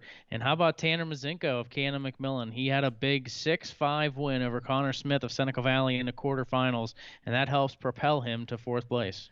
I mean, that was huge for Mazenko to get that win over Smith. That was a match that he wanted to get back, and by virtue of that win, he has a chance to wrestle in Hershey, because then he beats Allison, who we knew he was capable of beating. Kapusta gets a fall over him. Kapusta beats Connor Smith in a very close 6-3 match and sudden victory. But the thing I took away from Saturday here was Luke Willishow is just peaking at the right time. I mean, Willishow has just been kind of lights out since the state team tournament, and we saw that here on display when he beat Nico Finella. And going into the state tournament, he's got to feel pretty good. Yeah, he's in a really deep weight class, but he's got something, man. He's got something about Luke Willishow. It's probably a lot to do with his older brother Gabe, but he's not a guy I want to wrestle, not at all. So he's a matchup problem for anybody who he's going to see here. Yeah, no doubt about it. And he gets a nice draw as well, because both Nathan Desmond and Aaron Cement both on the top half of the bracket. Yeah, Cement is a guy who I really like, and we got to see him at the Powerade tournament this year, and I was really impressed with him. He's on the top half with Nathan Desmond, Ty Kapusta, Liam Flanagan, which is a pretty stacked top half, no doubt. So the bottom half, outside of Luke Suriani from Abington Heights, Luke Willishow is the best guy there. So Suriani is older, he's a junior, and he looks like he could be 21. He's pretty big. I think he's got a full beard, and he's going to be hard to get past. But Willishow's, I'd love to see a Willishow. What I want to see selfishly is I want to see Nathan Desmond, Eden Cement in the semifinals, and then I want to see Luke Willishow and Nathan Desmond rematch from the state tournament, team tournament in the finals, because I just think that has so much potential to go sideways. But yeah, when you look at the other draws, Tyler Kapusta, I think he has a good draw with Liam Flanagan. Flanagan's wrestling really well, but so is Kapusta. I think that's a toss-up match there. I think both of them are they're both sophomores. They both had good years last year, but neither one of them was able to punch through and really make some noise. Fennell has got a tough match with senior Luke Heilman from Altoona, who hasn't wrestled since he was a freshman, loses in Northwest Regional Finals. So that's a tough ask for a freshman to go against a senior there. It's definitely not an easy draw there. Mazenko has a hard match with Dean Hauser as well. So you look at those guys and you say if they can win, that's great. But they're gonna have to knock off some big name guys in order to get to the podium. 172 pounds, Rune Lawrence of Fraser. He wins a Southwest Regional title after a tech fall and a fall from the quarters and semis. He has a tough 2-1 win over Suds Dubler of Glendale for the championship. Mason Dimert of Quaker Valley, your other WPI wrestler to advance on, finishing in 6th place. Let me ask you this, Greg. Were you surprised by the fact Rune Lawrence only won by a point in this match, considering he was on the Dayton-Pitzer plan and just pinning everybody? Yeah, he was on a roll for sure. I mean, Suds Dubler is obviously a quality wrestler and a guy who, can definitely, challenge you. I was hearing at AAA over the weekend that Rune is battling a little bit of injury, so he may not be quite 100%. And if that's the case, when you get a quality guy like Dubler, then I'm not quite surprised. But yeah, I thought it'd be a little bit more. I thought it'd still be a bigger score than what it was. Yeah, I would agree with you. I was a little surprised by that. I heard some folks that were there that there wasn't a ton of action by either wrestler in that match. So if in fact Rune is dealing with an injury, then that certainly makes sense considering how dominant he's been. Mason Dimert had a really good tournament to come through in a pretty deep weight class. I thought Daniel Moore doesn't get through from Chestnut Ridge. That to me is that was, I think those were toss-up matches for Dimert, and he wins 9-1 over Daniel Moore. So clearly he was feeling pretty good. But you look at the state bracket, and my God, Rune Lawrence is going to draw Nolan Lear in the quarterfinals. They were 1-2 in the state for 90% of the season until Nolan Lear lost 2 weeks in a row to Garrett Garcia. So Rune pinned him at the Powerade tournament in a minute, but Rune was 100% at the Powerade tournament. If he ain't 100%, Nolan Lear may smell blood in water here. So that's going to be a hell of a match potentially. And you have guys like Garrett Tedimer also in the bottom half, top half, Brock Covell from Titusville as well. But I think the winner of Rune Lawrence and Nolan Lear goes to the state finals, to be honest. Do you see Garrett Garcia or Jake Jones presenting a challenge to Rune's back-to-back titles? Yeah, I mean, if he's winning close matches with Suds Dubler, I certainly think he's susceptible to losing to one of these guys. Look, Garrett Garcia is wrestling like he just doesn't care. I mean, he beat Nolan Lear, he pinned him from standing neutral 2 weeks ago. He beat him in a really just a bloodbath match last weekend. Garrett Garcia is certainly in the mix to win a state title. And Jake Jones has been nothing but solid for Saucon Valley. The problem with Jacob Jones is, he's much like Rune Lawrence. He loves upper body. He's a big Greco freestyle guy. And that goes one of two ways. Really good for you or really bad for you. So I think Garrett Garcia, Jake Jones, should that be a semifinal, would be a really good match. But Suds Dubler, you can't count him out either as well. So, no, Rune's going to have a tough road, no doubt. I mean, just like he did last year with Malachi Duval. He's going to have some hard matches in order to repeat as state champion, especially if you're not 100%. 172 in AAA, Rocco Welsh of Waynesburg wrestles Matthew Furman once again, and he defeats him by major decision, 19-7 in the final. Logan Hoffman of Bell Vernon for third, Connor Jacobs of Armstrong in fourth. Yeah, and 172 was certainly not the deepest weight classes, but I think a lot of people kind of are forgetting about Matt Furman and kind of sleeping on him a little bit. Furman's been really consistent. Of his 7 losses, I think 4 are to Rocco Welsh. Yeah, he's been really solid, and also they went to Ironman where he got 2 losses there. So, thinking about it, that's not a whole heck of a lot of losses. He won the King of the Mountain tournament, has some win over some guys in the state bracket. He loses by major to Rocco Welsh, but has a nice win over Hoffman, 7-4. Hoffman recorded his 100th career victory over the weekend there. So Hoffman bounces back for third, beats Connor Jacobs. Connor Jacobs flipped the script on Shaler from Mars. He had lost to him earlier in the year and comes back to beat him by major. So that was a really good performance by him. I was impressed with Armstrong this weekend. Highlands and Armstrong both impressed me. The two teams that we don't see a whole heck of a lot of. But Matt Furman is a guy that I think a lot of people forget about. Let's not forget also the fact that Rocco Welsh won his first WPIAL title. That's bonkers. Shocking. Shocking. He won his first WPIAL title as a junior, and he said that's just the way Pennsylvania wrestling is. It's so deep, and he's absolutely right. Yeah, no doubt about it. He's had just studs. I mean, Curtis Phipps of Norwin, AHR from Seneca Valley. Yeah, it's hard to compete against the best guys in the state in your own backyard for year after year. So, is this the year Rocco gets his first WPIAL title? He gets his first state title? Yeah, I mean, I don't think that's. I don't think anyone's going to stop him. No, I think Rocco Welsh is wrestling like a man. He's just so honed in. Him and Max Church both. I mean, it's weird how I don't know if they're how like siblings and twins kind of they bounce off of each other and they kind of like, hey, if somebody's doing bad, I do bad. These guys are both doing really well at the same time together, and I don't think that's by coincidence. Rocco Welsh is on an easy side of the top half of the bracket. I really don't see Waylon Whaler or Cole Bartram or Luke Thomas, Kevin Oliveria giving him any issues at all. Tucker Hogan and Dom DiAugustino from Interborough are the two guys on the bottom half I'm looking at.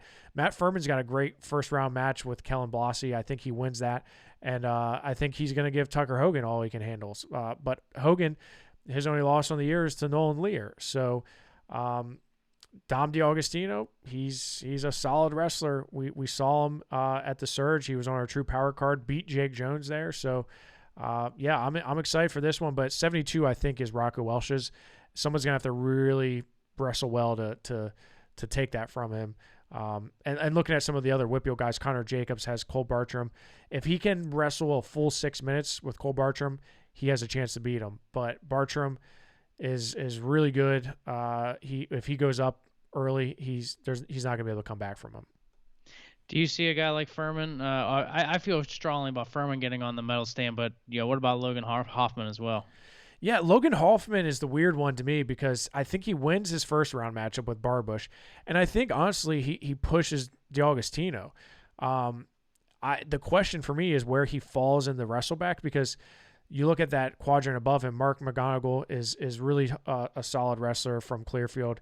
Caleb Mazzonli from Abington Heights is also pretty solid. So if he runs into a guy like Waylon Whaler or Luke Thomas, he's going to have his hands full. So Hoffman, I think he's a fringe medalist. I think he can be in the blood round depending on how the bracket shakes out. Final weight class, Jeff, 152 pounds for the WPIAL and AA. Tyler Barish of Best Center finishing in third. Justin Ritchie of Quaker Valley finishes in fourth place. And Isaiah Pisano of Hopewell in fifth, and Connor Johnson of Mount Pleasant in sixth. WPIAL goes 3 through 7 in this weight class, but once again advancing 4. Yeah, I mean, for them to get 4 here, I think we expected 4. I can't quite remember what we predicted, but I think we expected those 4 to get through. Tyler Barish and Justin Ritchie split matches. They obviously meet again here this weekend with Barish winning in overtime. So I think those guys could wrestle a whole bunch of times and they could be split down the middle. I don't know if I was expecting Connor Johnson from Mount Pleasant to pull through. And you look at where he came from. He loses his first match to Austin Blackner from Conemaugh Township, 5-2. Wrestles all the way back into the Constellation semifinals. Loses there and then loses to Pisano, but I still think that's an impressive performance for him to get through. Pisano was close with Ritchie, and he beat Blackner 3-1 in Southern Victory. So just a lot of WPIAL and WPIAL crime here, and Boughton, I think, was obviously the guy who did not benefit from that because he loses after beating Kovac. He loses to Pisano and finishes in 7th place here. But just a lot of, obviously we know Jackson Arrington and Jack Moyer are 2 of the top guys in the weight, but still a really good performance from some of our guys from the WPIAL. Do you see any of them being able to get on the award stand at Hershey? Yeah, so 52 is a pretty deep weight class outside of the WPIAL. Obviously, you have Jackson Arrington, you have Cooper Price from Wyoming area, whose only loss was last weekend. Michael Dugan, Justice Hockenberry Flock from Folk from West Perry, who's really good.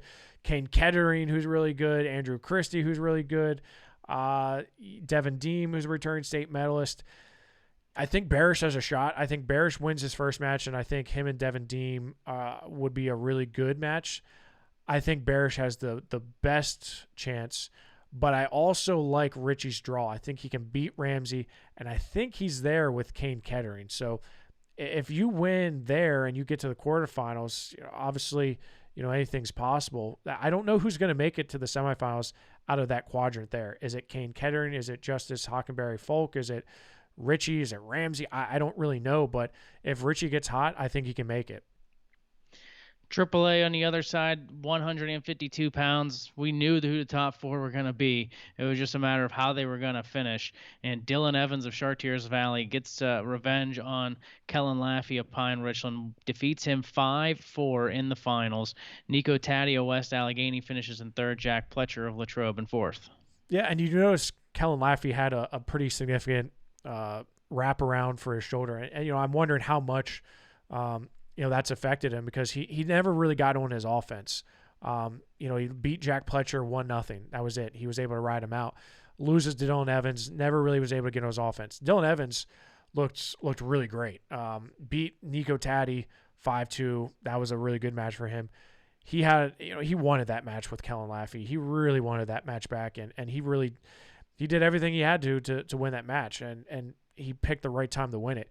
We knew the top four here were going to be all neck and neck, and they didn't disappoint. Nico Taddy beats Pletcher for the second time this season, beats him 1-0. So when you have Jack Pletcher finishing fourth and making his first trip to the state tournament, it's a loaded region, and really the state bracket is just going to be nuts.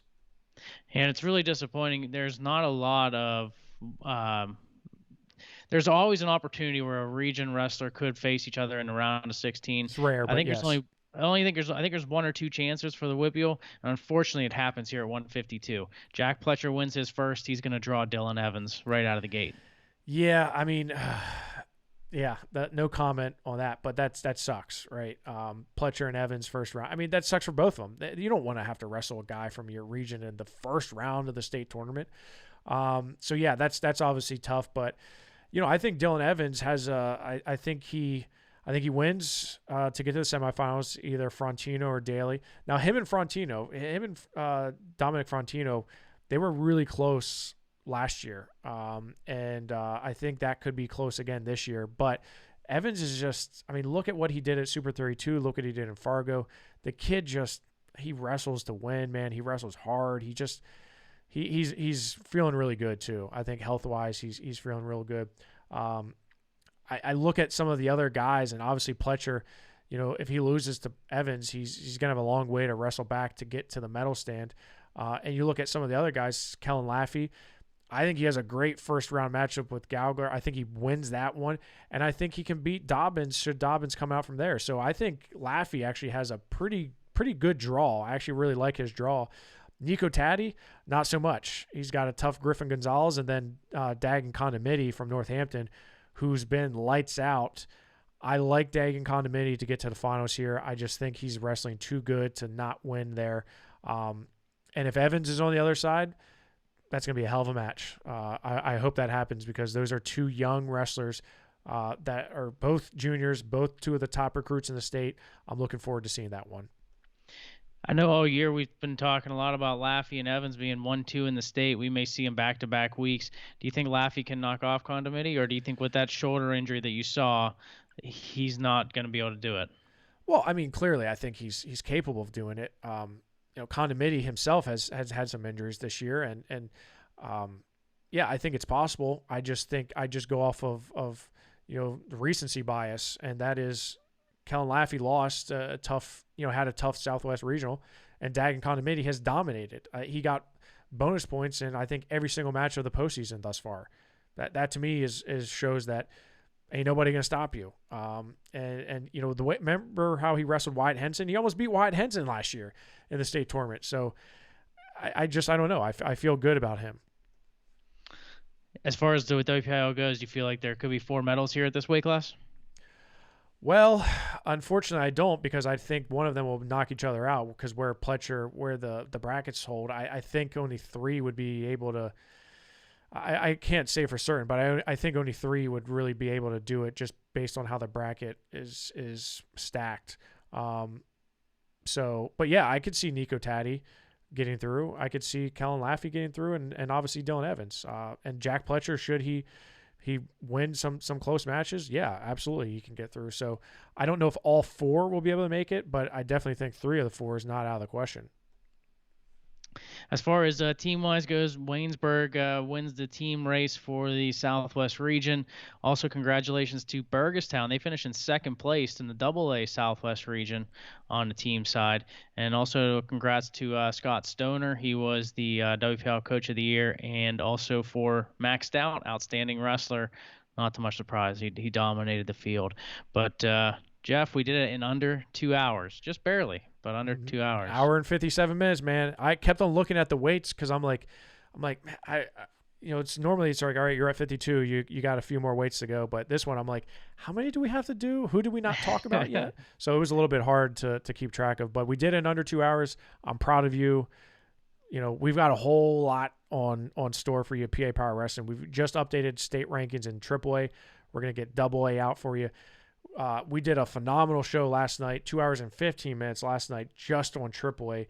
Tom Housnick, myself, Dustin Hawkinsmith, and then Mitch Rupert and I are going to break down all of AA tomorrow. So we just, if you want to talk wrestling, you've got about 6 hours already locked and loaded. You're going to have some more as well. So it's going to be a lot of fun.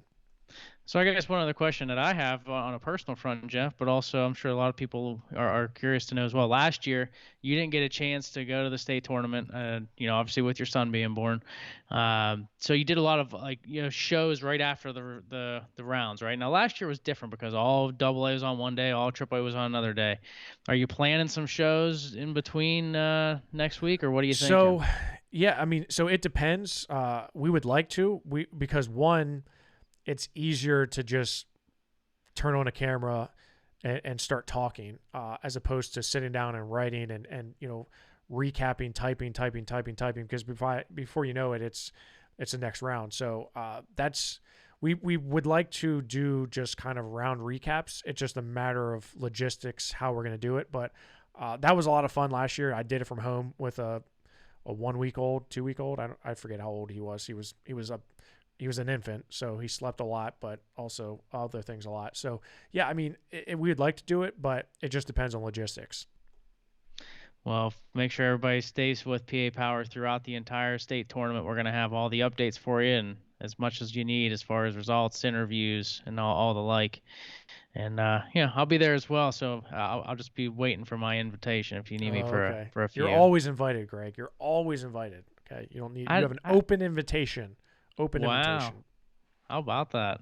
Everybody hear that? I think we got to make sure we have that out there. It's on there. You got it. It's on there.